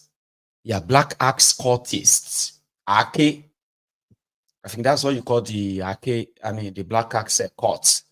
So they have been looking for them all over the world. I'm not talking about those ones who are just from Nigeria now. I'm talking about from they have raided about 15 countries. And they've arrested over 300 Black Axe cultists all over the world. I don't know if this has anything. The video I'm about to show you now, if it has anything to do with that. It was around the time I was kind of following the story up, following it to, they've been to South Africa, they've been to the UK, they've kind of picked a lot of them up even in Canada and all that. But this guy said, come to think of it, what exactly is the benefit of cultism? You as a Nigerian, in Nigeria, what exactly is that benefit of cultism? Is the benefit that you could get killed, wasted, like you are nothing? I bet this one is a cultist turned evangelist. Ewo ngwere gan. Kí la ń tà fúnra wa tá ń price ara wa now. Kí la ń tà fúnra wa tá ń price ara wa. Ẹ ti ẹ jẹ́ kí Naija kan fragan ti ẹ post nǹkan gidi ń pa wa kó ti ẹ post pé nǹkan kọ́ estate, nǹkan ra plane. Now kí Naija kan fúráyé post òkú mọ́ náà kí ló ṣẹlẹ̀ ẹgbẹ́ tí ò ní síkírítì kò sí nǹkan tí Naija kan fúrá ò mọ̀ ń pa wa gbogbo nǹkan tó ń lọ pátápátá ní Naija kan fúrá ti mọ̀ nínú gbogbo rọ́ọ̀sì pátápátá ibi tẹ́ ti máa mọ̀ pé ojú ti là nìyẹn ojú ti là náà kí là ń tà fúnra tá à ń price ara tá kàn ń para wa bí ẹni tó pẹran kí ló dé ẹgbẹ́ tí ò ní síkírítì tàdé ń para wa kí ló ṣẹlẹ̀ gan ẹni tó bá ṣẹyẹ kó fẹ́ yẹ ẹgbàádùn náà ẹni tó bá ṣàlóra kó fà lóra ẹgbàádùn ẹni tó bá ṣàyè kó fà yẹ ẹgbàádùn náà ojú ọ̀run tẹ́yẹ fò láì farakanra kẹ́níkálùkù ṣe tiẹ̀ náà ẹ jẹ́ kẹ́níkálùkù ṣe tiẹ̀ náà kí là ń tà fúnra wa tá à ń price ara wa tá a dẹ̀ sọ pé no price no pay a dẹ̀ ń wára wa kí a dẹ̀ ń para wa tá a ti mọ́ra wa a mọ́ra wa náà a dẹ̀ ń para wa ẹ jẹ́ kí Naija kan fra post nǹkan gidi nípa àwa náà jẹ́ ká mọ̀ nǹkan tá à ń ṣe kí Naija kan fragan tí ẹ post nǹkan gidi nípa wa kó post pé nǹkan kọ́ estate nǹkan ra jet nǹkan ra plane kó yẹ post òkú mọ́ kí ló dé ká mọ̀ nǹkan tá à ń ṣe o ojú ti là o no price no pay kí là ń tà fúnra wa tá à ń price ara wa ẹ má yẹ ká price ara wa mọ́ ẹ má yẹ ká price ara wa mọ́ èwo ń gbére. Thank you, Jare Evangelist Stevie Wonder. So the young man there, I believe he's a cultist. And then he's also an evangelist. Evangelizing, why are you killing yourselves? Killing yourselves in court war. Beheading yourselves. Telling yourselves that no price, no pay. If you no price, you no go pay. You don't price today, you go pay. This is 2024, Baba. At the age of 45, she will court, it will I've been about 2 a year for Ife. But this is 2024. At the age of 45. At the age of 40, you are still there. You and yellow beret. Abi Alora. At the age of 40, bro. What are you doing with your life for real? So that is what the evangelist is preaching. Eh? Nigeria has one of the deadliest group of cultists. And they only have power over themselves. They kill themselves over alcohol. They kill themselves over women. They kill themselves over sports. They kill themselves just like to prove supremacy, only to still end up wallowing in the abject poverty that the system created. Waste life. So if any of you have anything at all to kind of reason, right? Una be deadliest cultists in Nigeria. Yet, kidnappers, terrorists, then they chase your papa, chase your mama out of their, from their farms, from their villages. Yet, una no fit put together all these resources, form an army, and call yourself the court army of libertados. Or rather, they will kill themselves, cut themselves, behead themselves, put the head of human being in a sack, dump it on top of the bridge, just to show that the accounting score. Listen to that, brother. And finally, someone asked this to remind us all that, indeed, if you are still wondering if it is true or not, you are ready, not sliding into dictatorship. You are right, rolling and jumping in a dictatorship, not a democracy. Listen to this, Prof. Very quite unfortunate, because the truth about it is that Nigeria is passing through a very difficult phase. There is lack of tolerance. What we are having is not a democratic government. What we are having is civilian dictatorship in all phases. Everybody in any area that you are in control of politically, you try to be anarchic. And that is the unfortunate development. That particular thing you are seeing is a political intimidation. How dare you challenge the victory? I put that victory in question mark. How dare you challenge the victory of the governor? And as far as they are concerned, the governor is the Alpha and Omega. A person whose word must be obeyed, whose political action must be obeyed. Somebody who can speak and no other person can say no. He is His Excellency. And of course, some of those people, I mean, he mentioned some names, but obviously we don't have any evidence to indict those people. But potentially some of those people in that attacking mob are the kind of people who either are or will become politicians and who could one day get elected. And those are the people your group is trying to prevent from getting into office. Exactly, because what they are doing is that they are learning, they are undergoing political tutelage in violence, political tutelage in lack of tolerance, political tutelage in the way politics cannot be played. It is a show of might. If you are not with us, we'll betide you. That is the time. And it paints a grim picture. That is what we are trying to do. We have looked at it from left, from right, and we say that something must be done. We can't keep quiet. This is not a case of if you can't beat them, you join them. No. We will keep on fighting. So tell us in that regard about COPDEM, which is the Coalition for the Protection of Democracy.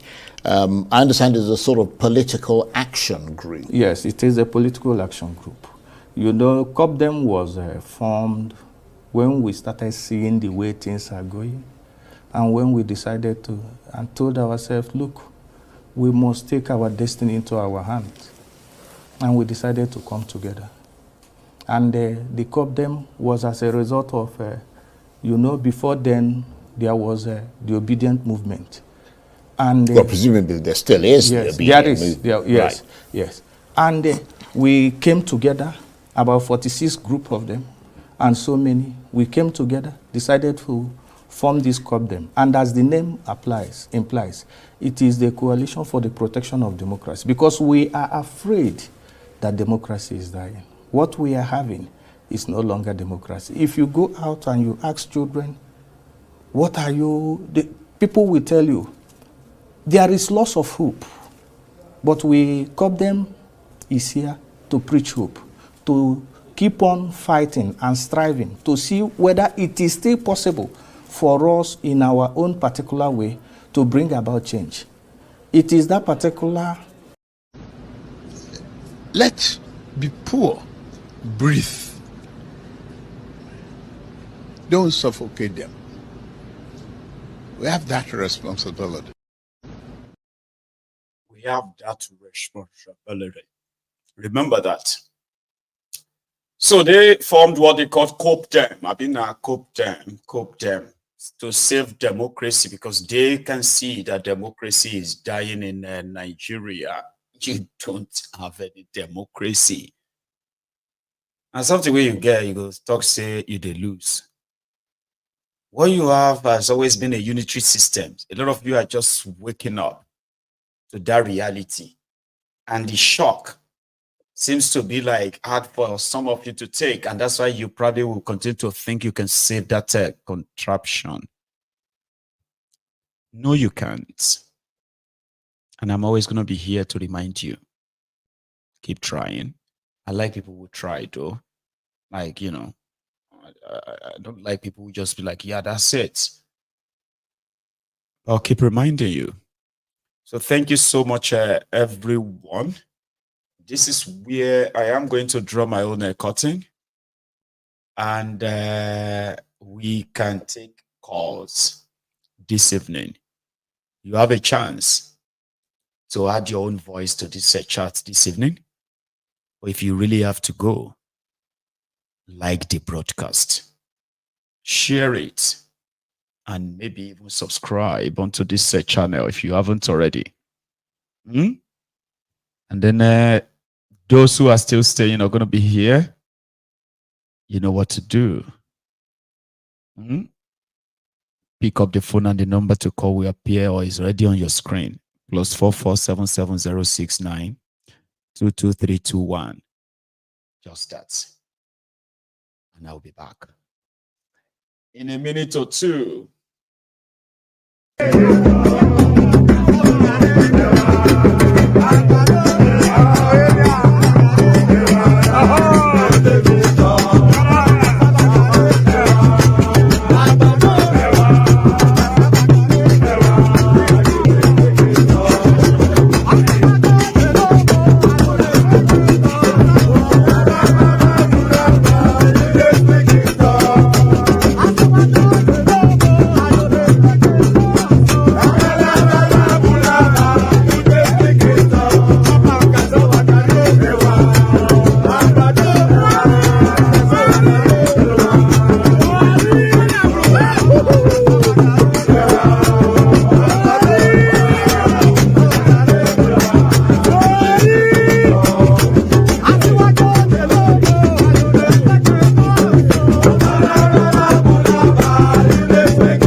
And that is me back.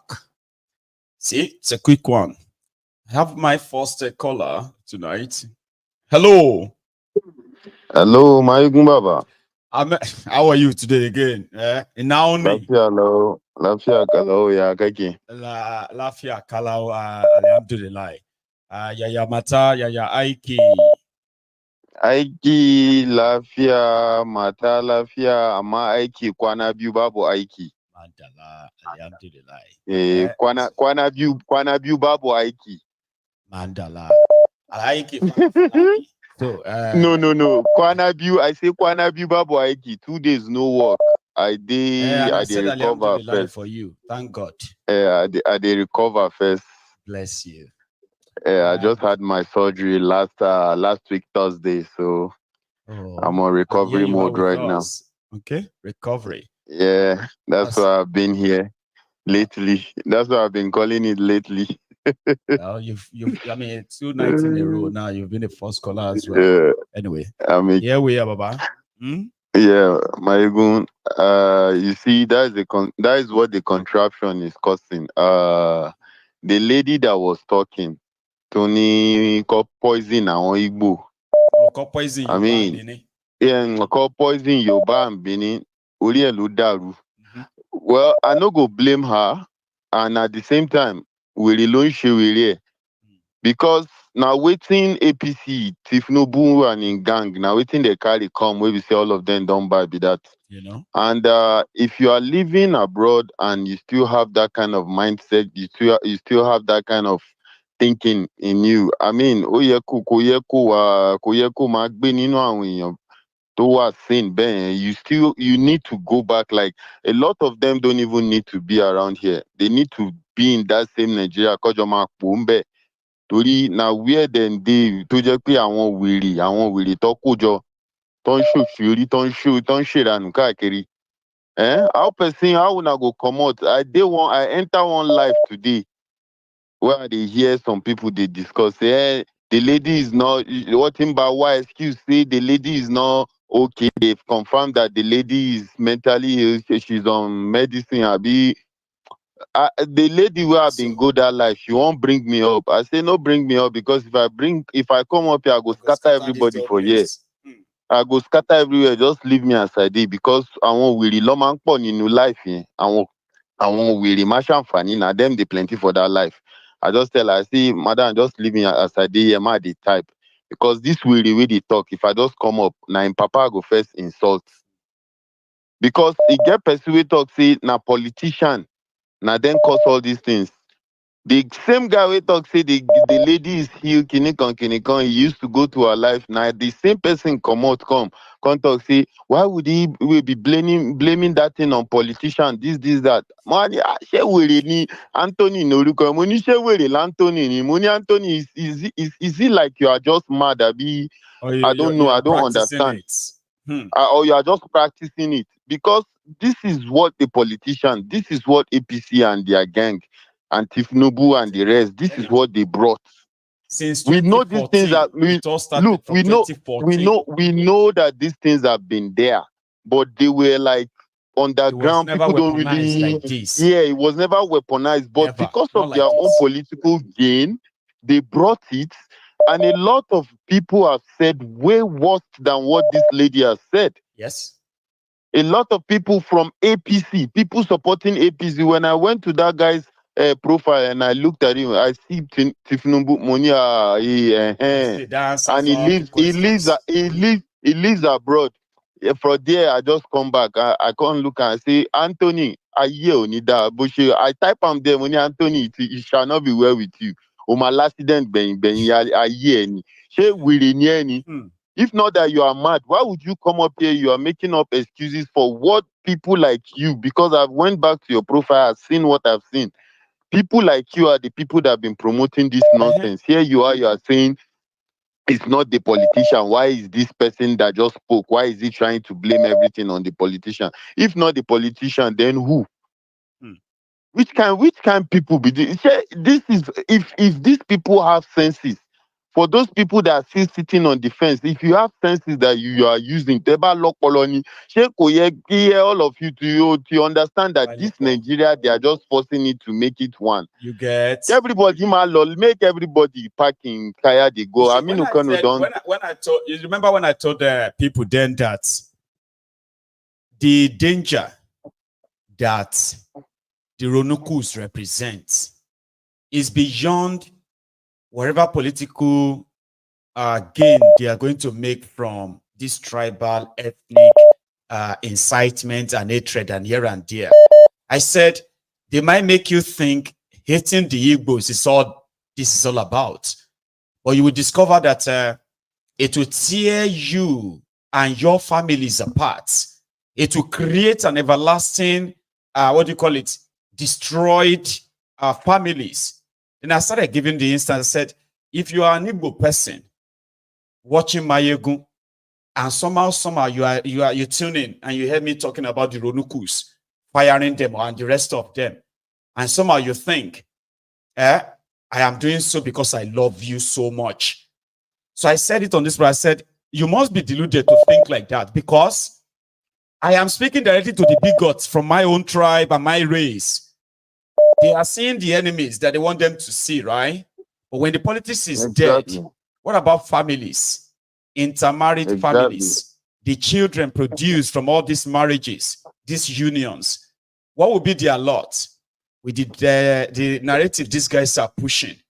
So when they are done with what they want you to believe now, the Igbos, then they come back to those of you who think you are untouchable. And it didn't take long, Ahmed, before they started saying, if your mama, your papa no be Yoruba, you are third class, fourth class, fifth class, 10th class in Yoruba land. So and I said, there's nothing like trying to pander to the Igbos. Igbos does not need anybody's pity.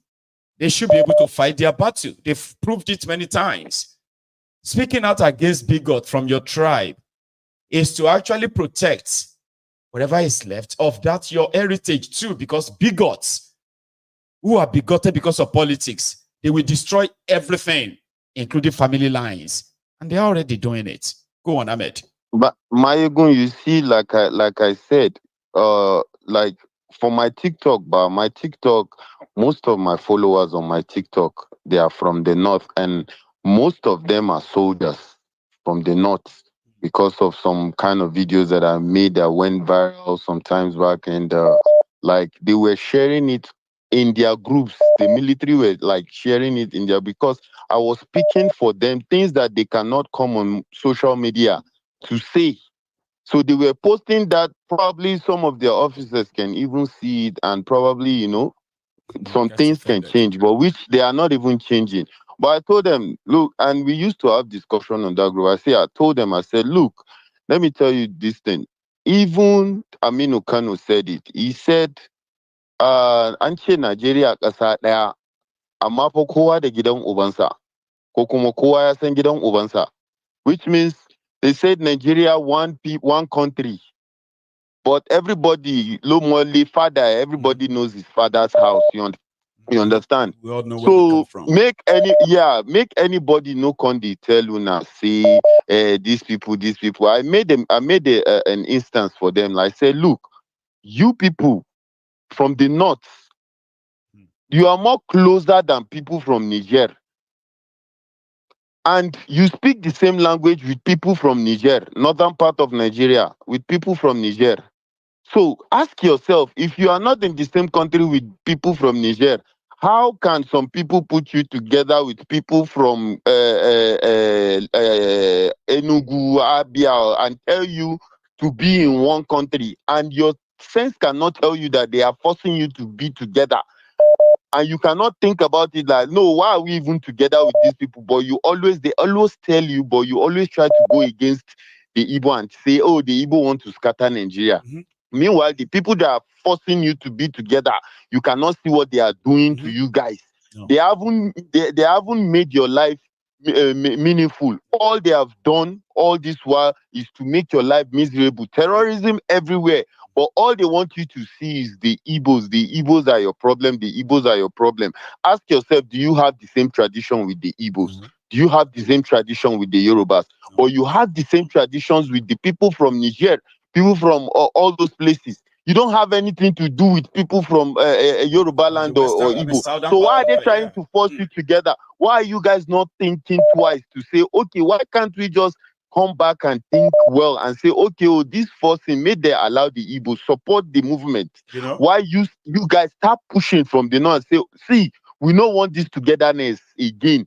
Start pushing from the north that we don't even want them. Let them go. When you guys start speaking, you will understand. By the time everything breaks up, you will understand that the Igbos were not your problem, the Yorubas were not your problem, but your problem you're living inside you, which you can see, but your munafurchi, that is your hypocrisy, will not let you guys see all this nonsense, because they have used your brain, they have used your head. Most of them always come, and you know what they say is because they see some of my posts on my TikTok, and they be like, "Hey, kana musulmi, kana ka fito daga arewa da sauransu, amma kuma wai kana aiki da sojan America, amma wannan ai kafirci ne." That means you from someone who is a Muslim and this, but you're working for American soldiers, people that are killing people all over the money. Abi aye banche.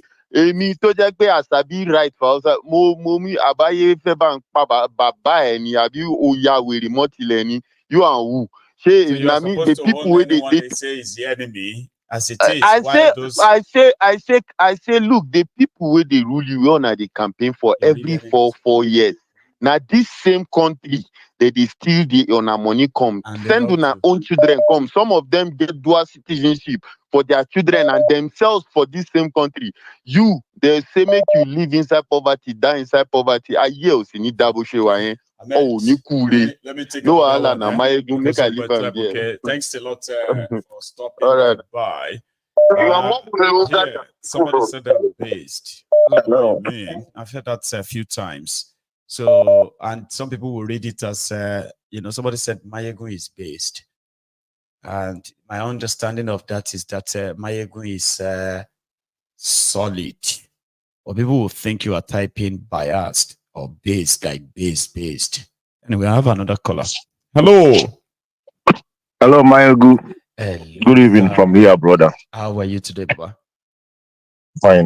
Maiyegun, it's a very big problem. You said it, and a lot of us saw it. I thank God identifying your platform.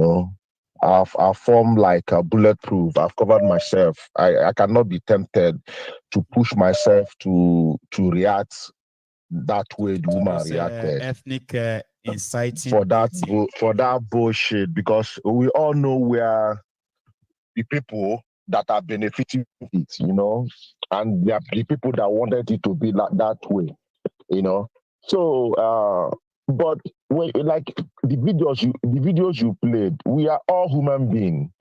It's only a tree. You will say, "I will kill." The tree will stand there the next day. You come and cut it down. But this thing is getting too much. When when you say Igbo, Yoruba, Hausa, APC have achieved a very dangerous route that anything, I'm seeing xenophobia. I'm seeing it because it's getting out of hand. Like people in abroad. There are people who actually are being energized on all sides, right? Yeah. Telling themselves that they are right. You will see those who agrees, right, with the professed attacks or whatever it is on Yorubas who are Igbos, right? They'll say, yes, now, what do you expect? We have kept quiet all this while. We are just fighting back. There are those who are like that. There are those also misguided, Ronukus, who are telling themselves that let it start so that we can start. And it's all spreading everywhere because APC, exactly how they wanted it. APC Thiefnubu brought in. Yes. Has achieved two things. Have achieved two things. Standard is getting there. Buhari achieved by letting the world know that Nigeria citizens are gullible. Yes. Nigeria, we cannot even protect our territory. They can come in and take our resources without nobody talking. No riot, no protest, nothing. That's what Buhari achieved. Thiefnubu now came to achieve the most deadliest one among the poor people, among the citizens of Nigeria, by hating. For them, they want us to hate ourselves. Yes. And then look at the Bini this Edo election. Believe me, this thing is for about 2 weeks now. This madness that has to do with this Edo election, a lot. It's because of it. It's because of it. Because I've not heard Igbo and Bini talking like this before. I've not heard Yoruba and Igbo talking like this before. But look at the height of it now. Look at where it's going. Every day, every minute. The only thing that will save you is to not go on social media at all. If you did, I watched one documentary yesterday about how Ahmadu Bello was killed. The guy that narrated that thing skipped a lot of things. He removed a lot of things. He didn't put the interview Ahmadu Bello had with British. He now brought out the 5 Igbo names that they are the one that plotted the coup. So these 5 people are the one that did it in Lagos, they did it in the north, and they did it everywhere. So see where they are going. See where they are going, and look at the result now. People will not. Nobody's free now. Nobody's free. It's dangerous.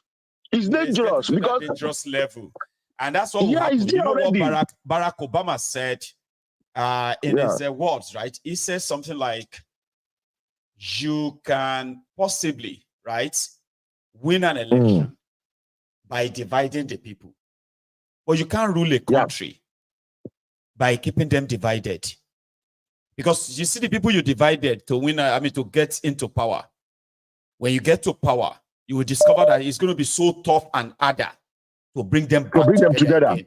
This Nigeria that you are seeing, Baba, do you really think anybody can bring them together anymore? No. But Nigeria is gone. See? Nigeria is gone. Let's not forget about Nigeria. Nigeria is gone because me personally, upon everything I'm seeing and everything I'm hearing, when I see some things, I don't go to Igbo name comments. I go to Yoruba and Hausa comment to see the negative thing. I'm expecting negativity from them. So it's already there. It's about gone. That one, MOG.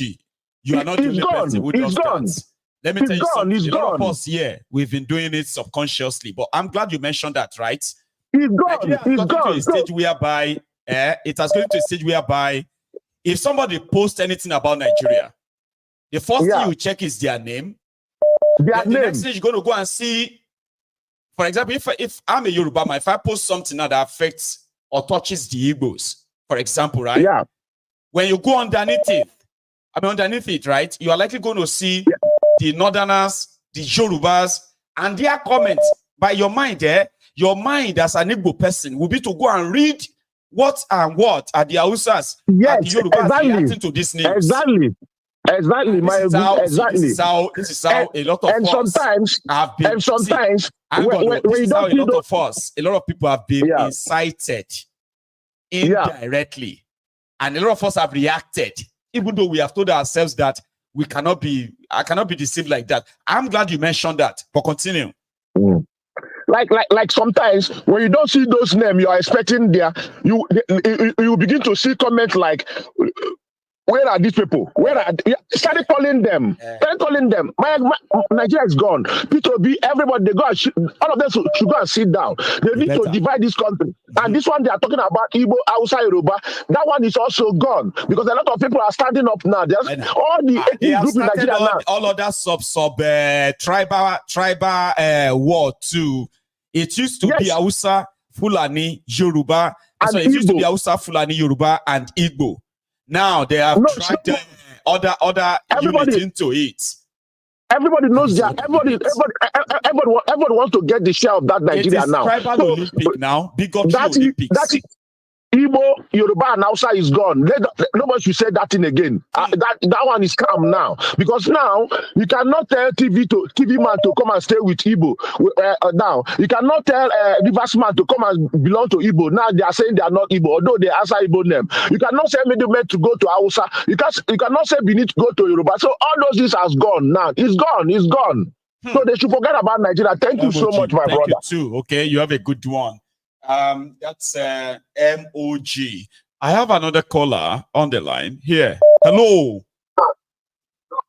Hello, Mr. Maiyegun. Hello, sir. Is that Odab? Yeah. Yes. Odab. It's me. How are you today, sir? Yeah, I'm not bad. Thank you so much. I saw your paper yesterday. I was like, oh, bless you. That's very kind. Thank you, right? Yeah. Never mind.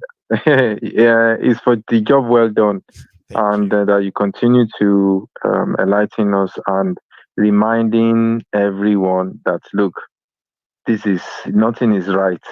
There's something wrong somewhere. Although the people with the money, the Nigerian politicians, will continue with their propaganda with all their might to recreate another narrative.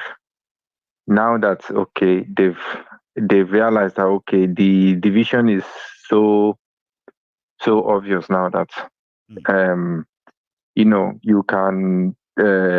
you you can muzzle yourself to become a president by dividing, or to be in power by dividing people. But of course, there's no way you so you now be able to achieve anything with it, really, because essentially for them is about getting what they can get before everything collapses. So at least with that they've secured something for themselves. So these politicians, they will succeed in creating another narrative. That I want you to be rest assured, and everyone to be rest assured with this, because yes, so the money is there for them. And I'll see us now. We are talking about this tribal Olympic or bigotry Olympics, right? Because the institutions in Nigeria has failed to arrest the anomaly. They are behind it. So it's not going anywhere. More and more people are going to be springing up every day, and they're going to be sort of, saying all these vile stuffs, right? And then maybe it will become physical soon. Look, it's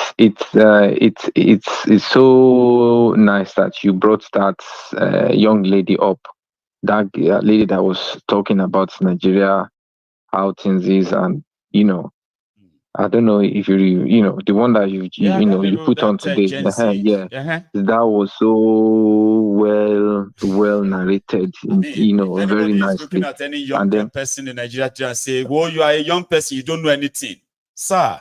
You might be the person who actually know nothing.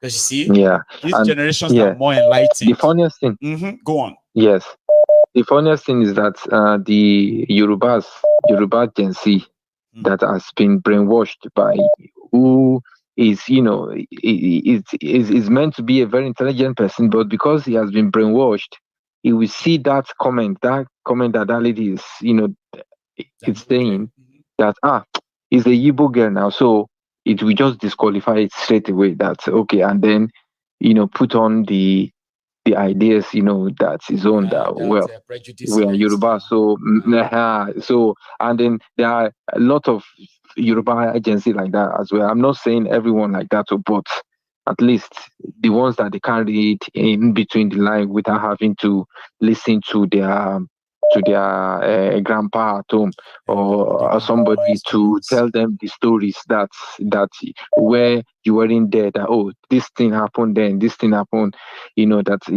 that's greatly divided everyone in Nigeria. So that division is so dangerous that it will get worse, right? It will get worse, and the hatred is coming up now, right? So and that's why the more we talk about it as well, right? A lot of people will get to understand how this is so wrong, and it must not be promoted or defended, even if that person is your family member, not even a person from your tribe or your ethnic, whatever it is, right? Even if the person is your family member, once they come out to spew this kind of a bile, there's no point in defending them. Okay, you call them out and you neutralize it. Yeah, but they won't give up. These politicians, they are so. That is how they can remain in power, and this is just few of them. The ones that in the east, they are doing their own against their own people. The one in the north, they are doing their own against their people. The one in Yoruba land are doing their own against their people. So it's just So and then people are so evil. You see. They are born. In fact, if you are, people are evil in Nigeria. Honestly, to be honest, and I don't blame them because we produce them. It's a frustration. Every day. Yeah, it's a frustration. Imagine somebody will kill somebody that he wants to conjure money because of the blood of somebody by beheading them and then using them. That's a sickness. Or you using my Baba. I don't think I've said this on this program before, right? Until I got to the UK, right? I never took picture breathing. Because when I was so little, I was told, if you do not want your picture to be useful to the evil people, You know, those so that can take your picture and go and do something. Yes. Every time you take picture, you must hold your breath. Don't breathe. That means it's only your image that is in that photo. Your soul is not there. As a little boy, I was traumatized all my life. That if I wanted to take a picture, I'll be like, wait. Baba Maiyegun, thank you very much for listening. God bless you. And, you have a good one, brother. Thank you so much, everyone, from that. If you haven't liked this broadcast, I advise you to please like it. If you grew up in a Jabu like me, this is not going to be funny to you. It's just going to be like, oh, I remember too. Ogunlaye now. I told you, I lived with those who are indeed proper Yoruba traditionalists, right? I was raised as a proper Ijebu, you know now, eh? So I have to be very careful so that people don't get to kill me. So if you talk to me about being careful these days, I am just like, will you get the hell out of here? Careful again. I've been watching with any. It will be careful. For 28 years of my life, I was careful. I was careful about everything. Careful of these ones I don't even know. And I don't know who is going to take my picture.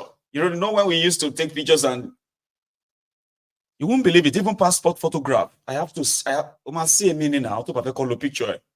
I was traumatized. I was scared. I was cautious. I was careful.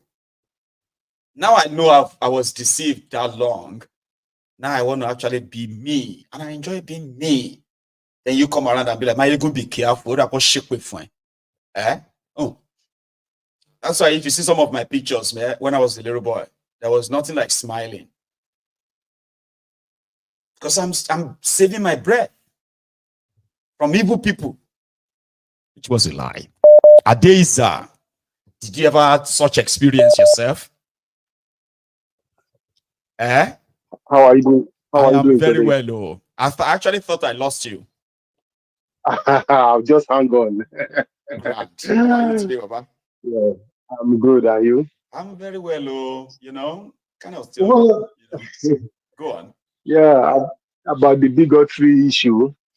You know, let me just use that example as a father. You have children, and when one of your children do something wrong, I think you will correct it. Other people will see, and to send a message to others that what this one did is wrong. Understand?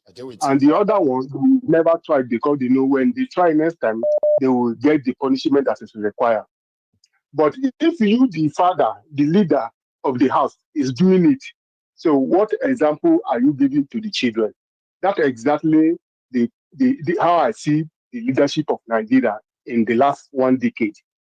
You know, when Buhari came to power, he started the issue of the religion and ethnicity in appointment, in everything. And when Jagaban was campaigning, he said he would take over from where he stopped. I will continue from where Buhari so stops. Everything Buhari do, he's doing it double, amplifying it and magnifying it. Because like now you see what happened during the general election. I think this is what actually escalated this issue of a bigotry issue. So since the first time they took it nationally. So national, you see that all the people who spoke against Igbo, against this, none of them was being dealt with. Not that they were given appointment as NC and the rest of them. Why I didn't support what that lady said? The lady, somebody said the baby says she's not in the right place. It's not true. The lady is well. Nothing happened to her. She is trying to get back to those who she thought is trying to intimidate and threaten Igbos. But you know, you say something sometimes ago, there are people who have left Africa, but Africa have not left them. I think that's one of the person I can classify as one of such person because I know we all condemn that issue of bigotry. That's right. As much as we can do in this platform and the rest. I know many people also are hearing it. They say two wrong cannot make right. No. Understand that other people are seeing persecution of people we know it nationally in Nigeria. So it doesn't mean say everybody should be doing it right. What I'm trying to say is that the leaders started it. and his follower are now doing it, are taking it to another level. If this lady must be dealt with, said that let it be the last time that an Igbo man will challenge a Yoruba man for what a Yoruba man wants. That's what Bayo Ononuga said. Let this be the last time the Igbos will try it with us again. I'm like, what the heck? He's a special advisor to the press idiot now. Anyway, rewarded. If the lady is to be punished, as they said, let them go back to general election and started picking all of them who have made such allegations, who have made such statements. And this Abike that just woke up this morning now, the writing letter and the National Assembly writing letter and the rest of them. Where were they when others were saying all these things and they were playing with it because it was favoring them? Yes. But now they see that maybe it's not favoring them again. They wanted to attack. Maybe that lady is not Igbo lady, they will not say anything. No. But because it's Igbo, they still want to persecute her as an Igbo lady. So these are all that there's a lady in Canada. Remember that time that she said that Lagos State should do something about the Igbos. They come to our land, they do this or that, and she lives in Canada. Remember her on this program? She's still on social media, by the way, right? Despite the fact that she was indeed kind of famous at the time, there was no request or anything to get her punished, and she's still out there among those who are the Ronukus today. So, go on. Secondly, the issue, I know there are three essential ingredients of leadership. A leader, either a religious leader or secular leader, must have the humility that is required as a leader. He must have clarity. Where are you going? What vision do you have? How can we help you translate your vision into reality? And you must have courage to do the unusual thing. But when you look at all those things, they don't have all those things in their life at all. All they just want to do, all of them have come to UK or other part of Europe for school, for everything. They have houses, they have children here. But they never learn good lessons of how to transform the economy, have good road, have water, have light, have uninterrupted social amenities in all the places. Rather, what they learn is how to steal the fund. I think I look at, we have problem in Nigeria, the problem of leadership and also the followership, because most of these people have not been held accountable over a long period. They now see it as a culture. And by the time we begin to hold them accountable, state by state, state that, if you have a state, let's say Niger State, all the local government team up and say, our governor, we want you to account for what you have been doing.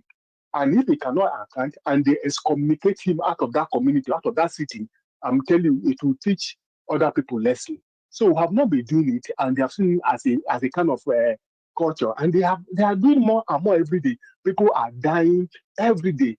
Road accidents, sickness, all manner of things, hunger.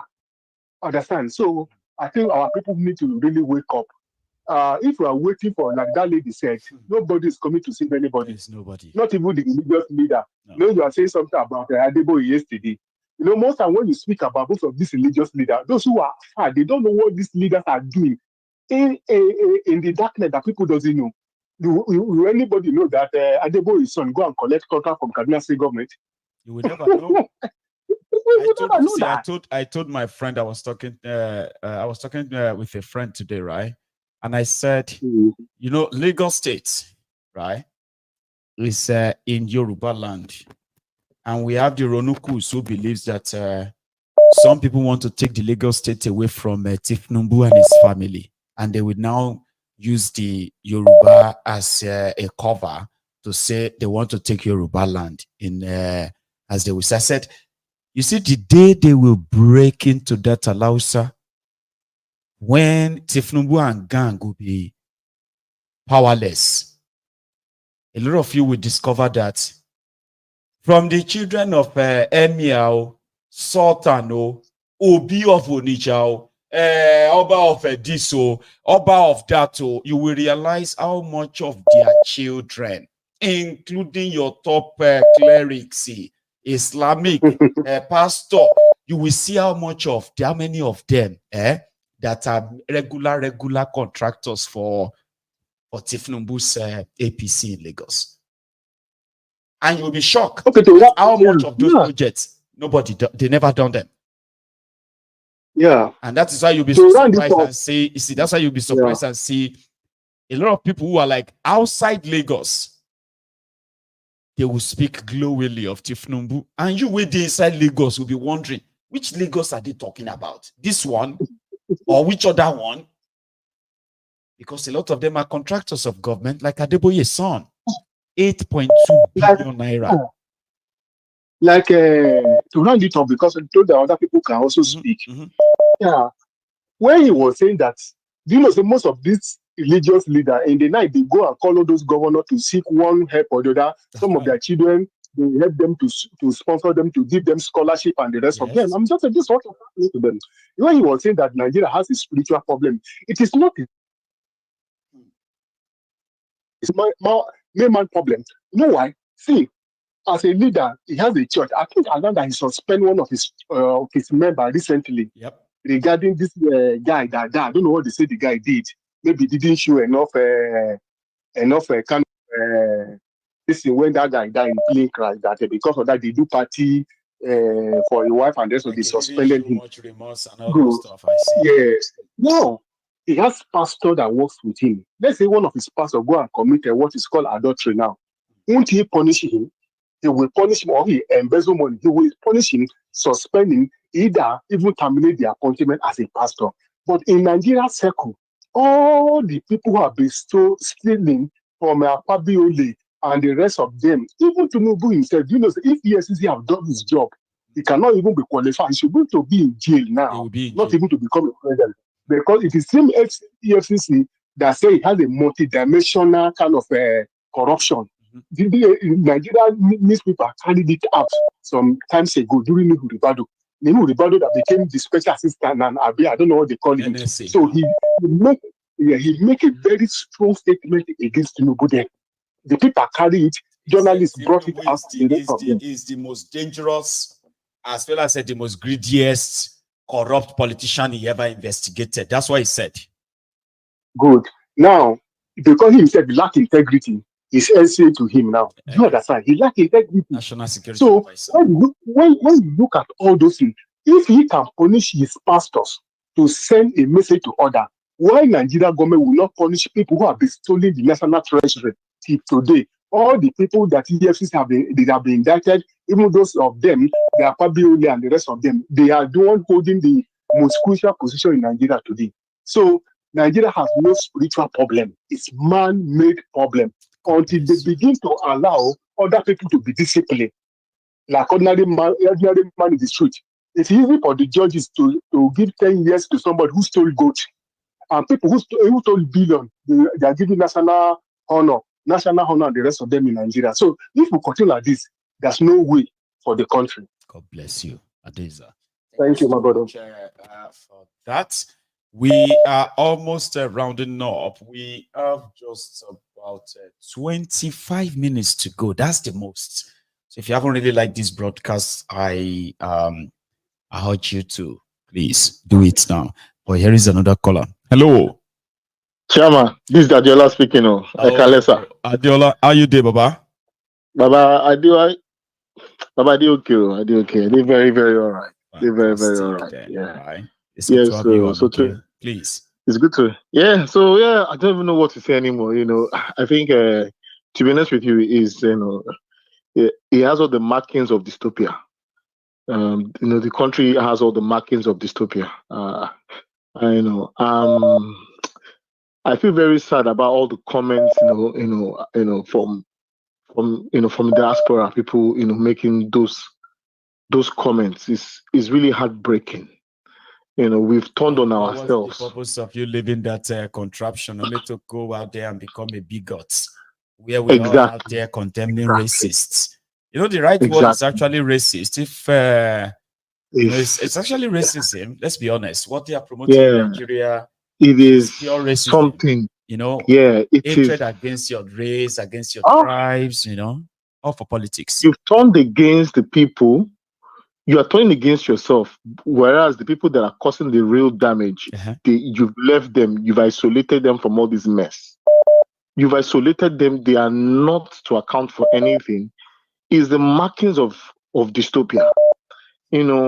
And when you start saying things like this, because I don't, the way I view things is when I see things happen like this, I want to ask myself, okay, there's a reason why all these things are happening. There's a reason why people are, there's a reason why voices are coming out from the fringes and they are, showing hatred towards different groups. There has to be a reason why these things are happening. And after that reason, something will happen afterwards. There has to be some form of impact of the things that they are doing. There has to be an impact. This is headed eventually. Yes. So there's some principal outcomes that one should expect when you have voices from the fringes, and perpetuating hatred. Like in this scale, and using the social media where a lot of people, you have no idea who are those who are consuming this content, right? But I still also believe that no matter how little this in the this action of this platform, for example, no matter how little the impact, we still need to continue to call them out. Okay, no matter what tribe, what this, we have to. We have to. I think it is spreading. It is spreading. It is spreading, and I believe. Not that you want to bring in conspiracy, but why would the political class, known for causing this wreckage, be isolated from this mess?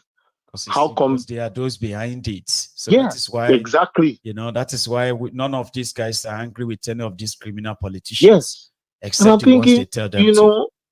You should be pushing your anger towards people, causing the mayhem. You should be pushing anger to those people that are doing the real damage to the real to people.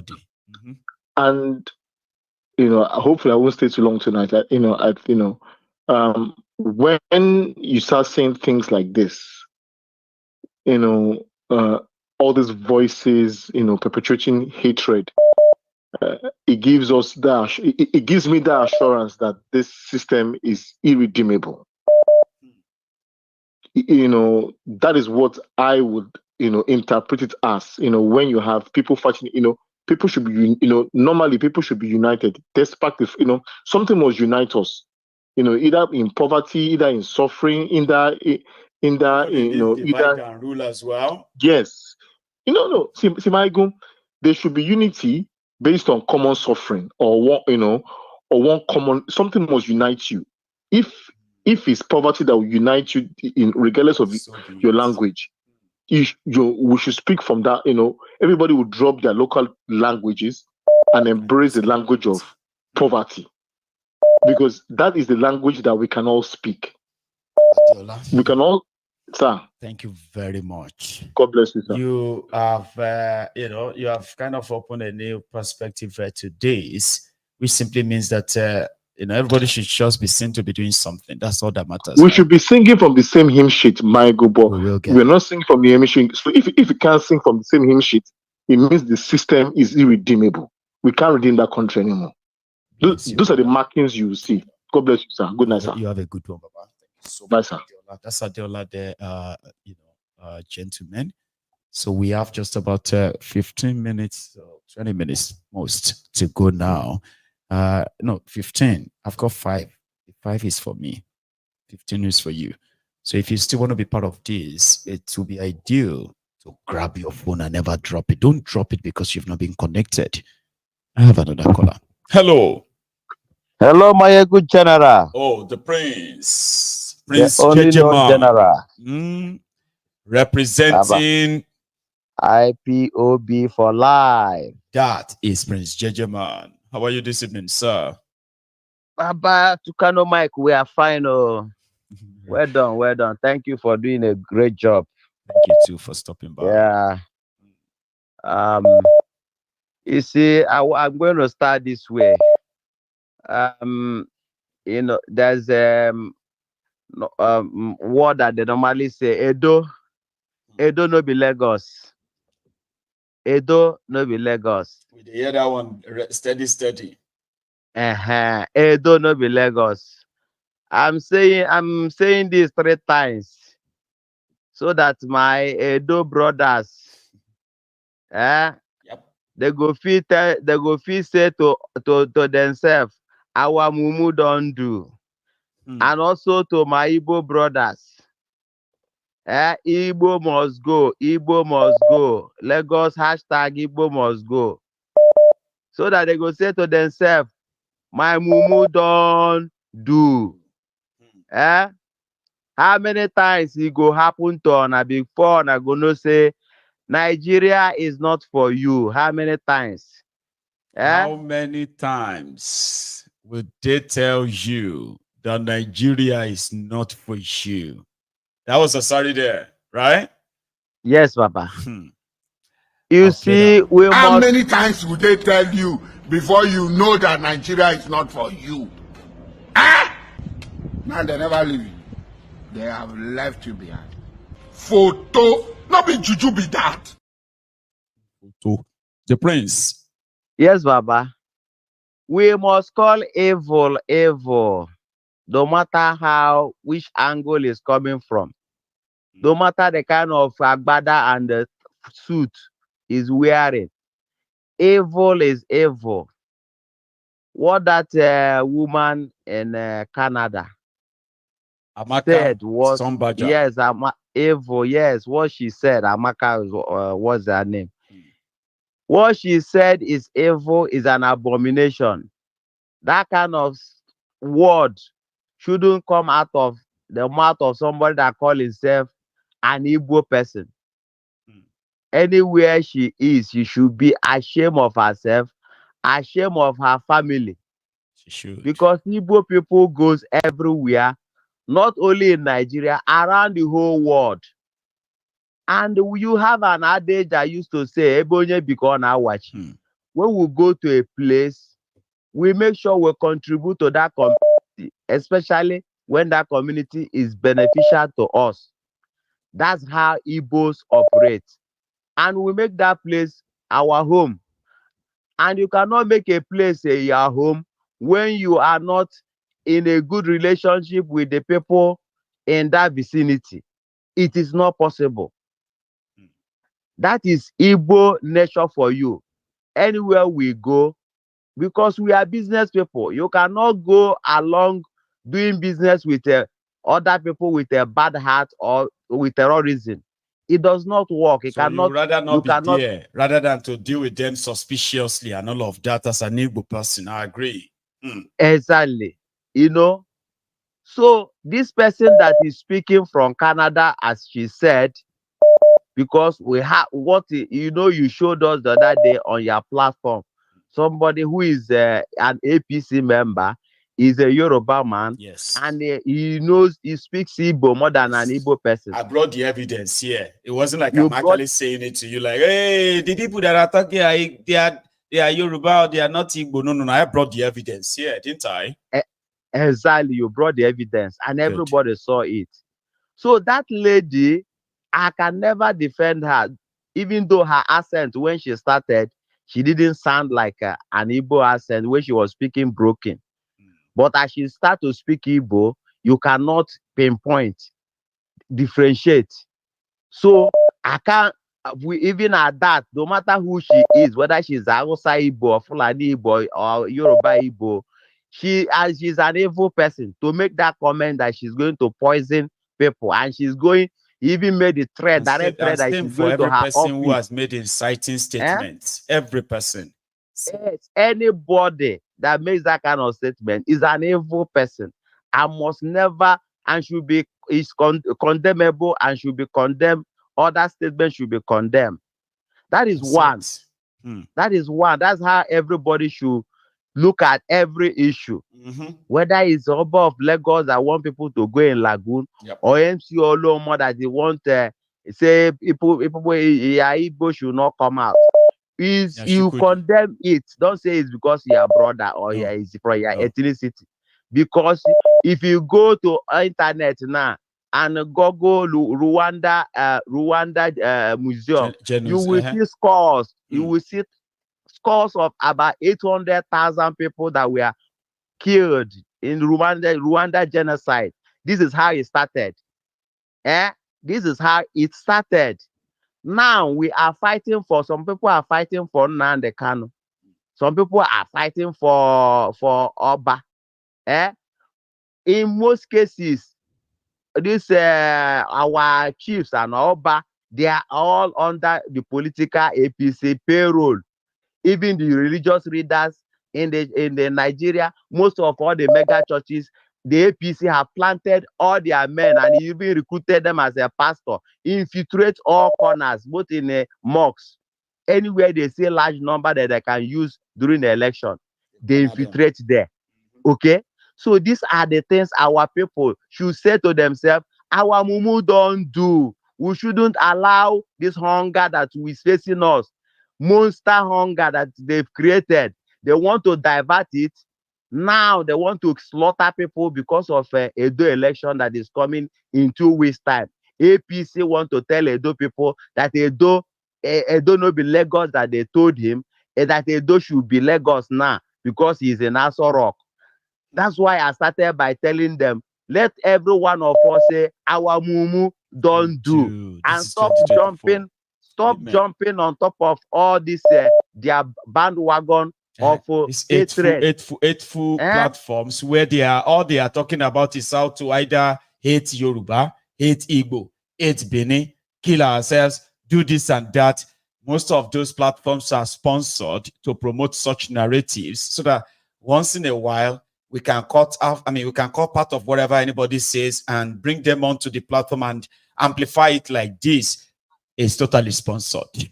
So stop participating. Thank you very much. Maiyegun, finally, what I want our people to focus is the coming in October of end bad governance. The hunger is still on. Leg. And I want to tell the APC that as long as the hunger is still on, no matter what they are creating to divide the people, it will not work. It will not work at all. Thank you so much, Prince. Let them free Nnamdi Kanu and set a date of referendum and let everybody go back to their roots. Separate.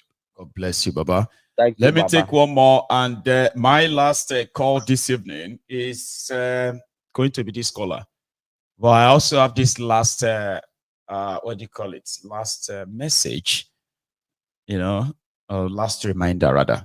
The last reminder, if you haven't really liked the broadcast, which means you haven't paid your own offering, don't go away without doing it, okay? You don't want to, you'd overjoke, I believe, right? Although nothing is going to happen to you, though. But you probably don't want to find out. I'm just saying. So like the broadcast, which shows that you've been here with us this evening.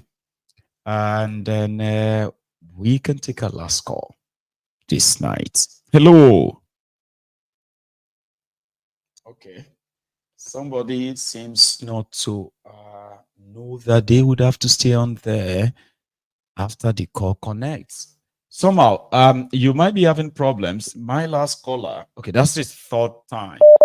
I hope this solves it for you. Yeah, no, I'm right here, Maiyegun. I'm right here. Now you're back. How are you, sir? Yeah, thank you very much, Mr. Maiyegun. Yes, sir. As usual, Chris Moran here from Nottingham. That's Chris from Nottingham. Yeah, I've been listening you only have to just about 3 minutes, though, Yeah, I'm glad I've been listening to all. I've been listening to all the submissions, and kind of everybody's got their everybody's got their say, but the fundamental that's what the Yoruba will call the cocoa of the matter is that we missed it when we let the military trust the constitution, where the president will have to appoint the attorney general, the chief justice of the federation, the INEC chairman who will organize an election to bring into power, the DSS, the IG of the police, the what they call it again, military chiefs, and all military chiefs, and himself will double as a minister of petroleum. That doesn't work. To make himself. He's not allowed to do that. We allowed him to do that. You know, you see, we are all corporate of this whole shenanigans. We are all corporate. At the inception, right? Yep. If the press, which are supposed to be the fourth essence of the realm, has opposed, like the military, if they have opposed this nonsense, right, from the beginning, all what they're experiencing today, right, wouldn't have come to pass. And this is just the beginning, Maiyegun. I know.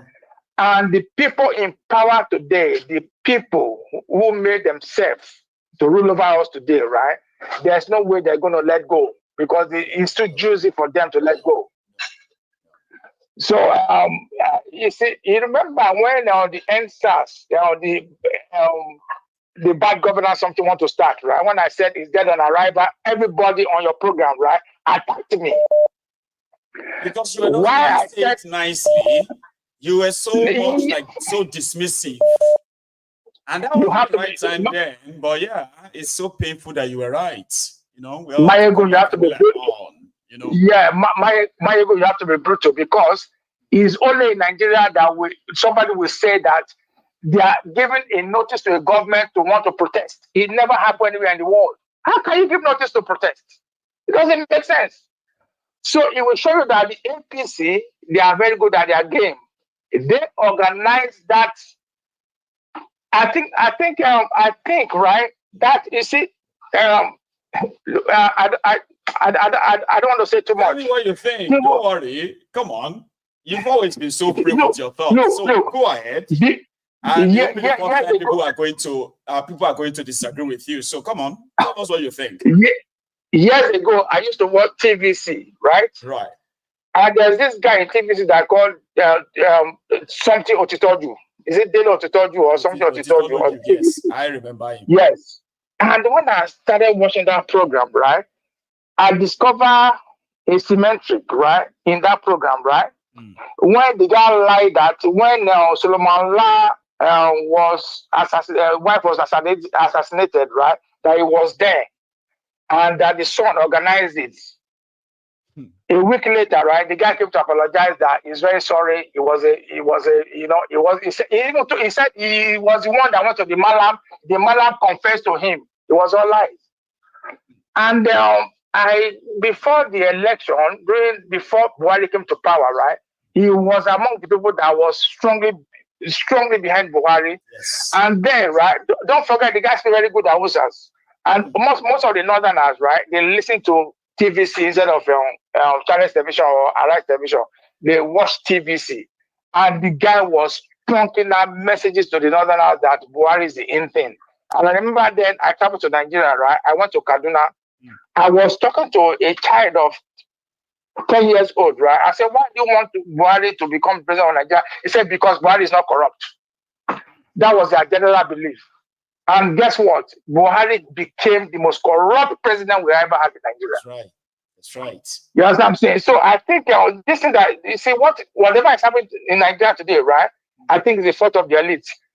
The Maiyegun, where were we when they threw a constitution at us, right? That made the president the most powerful person in the world. That made the president, right, to appoint the person that we elected to become president, the person that we are educating, and the person that will educate him, right? Because if they argue with him that it's not the president at the way they sit at his trial, is the one that will appoint all of them. It doesn't make sense. No. So whatever we say today, right, I listen to everybody's argument, right? I think we are just dancing around the block. The next thing for us, right? The next thing that can save Nigeria, right, is to reorganize our judiciary and our legal system. Some people who believe that Nigeria could still be saved are saying that, oh, you need judicial reform, you need electoral reform. If you can get these two right, you can go ahead and do political reform. The question is, who is going to do the reforms? You know where I believe, right, that judicial reform will help Nigeria. Okay. We keep on copying the wrong thing. We copy the constitution with the people, which is a United Nations nonsense. And when they say this thing, right? How can how can a judiciary, right? How can a president appoint the chief judge of the federation? It doesn't make sense. The president can never add. But the way they did it, let me say this, Chris, right? The way they did it, they called the body NJC, National Judicial Council. So they are the ones that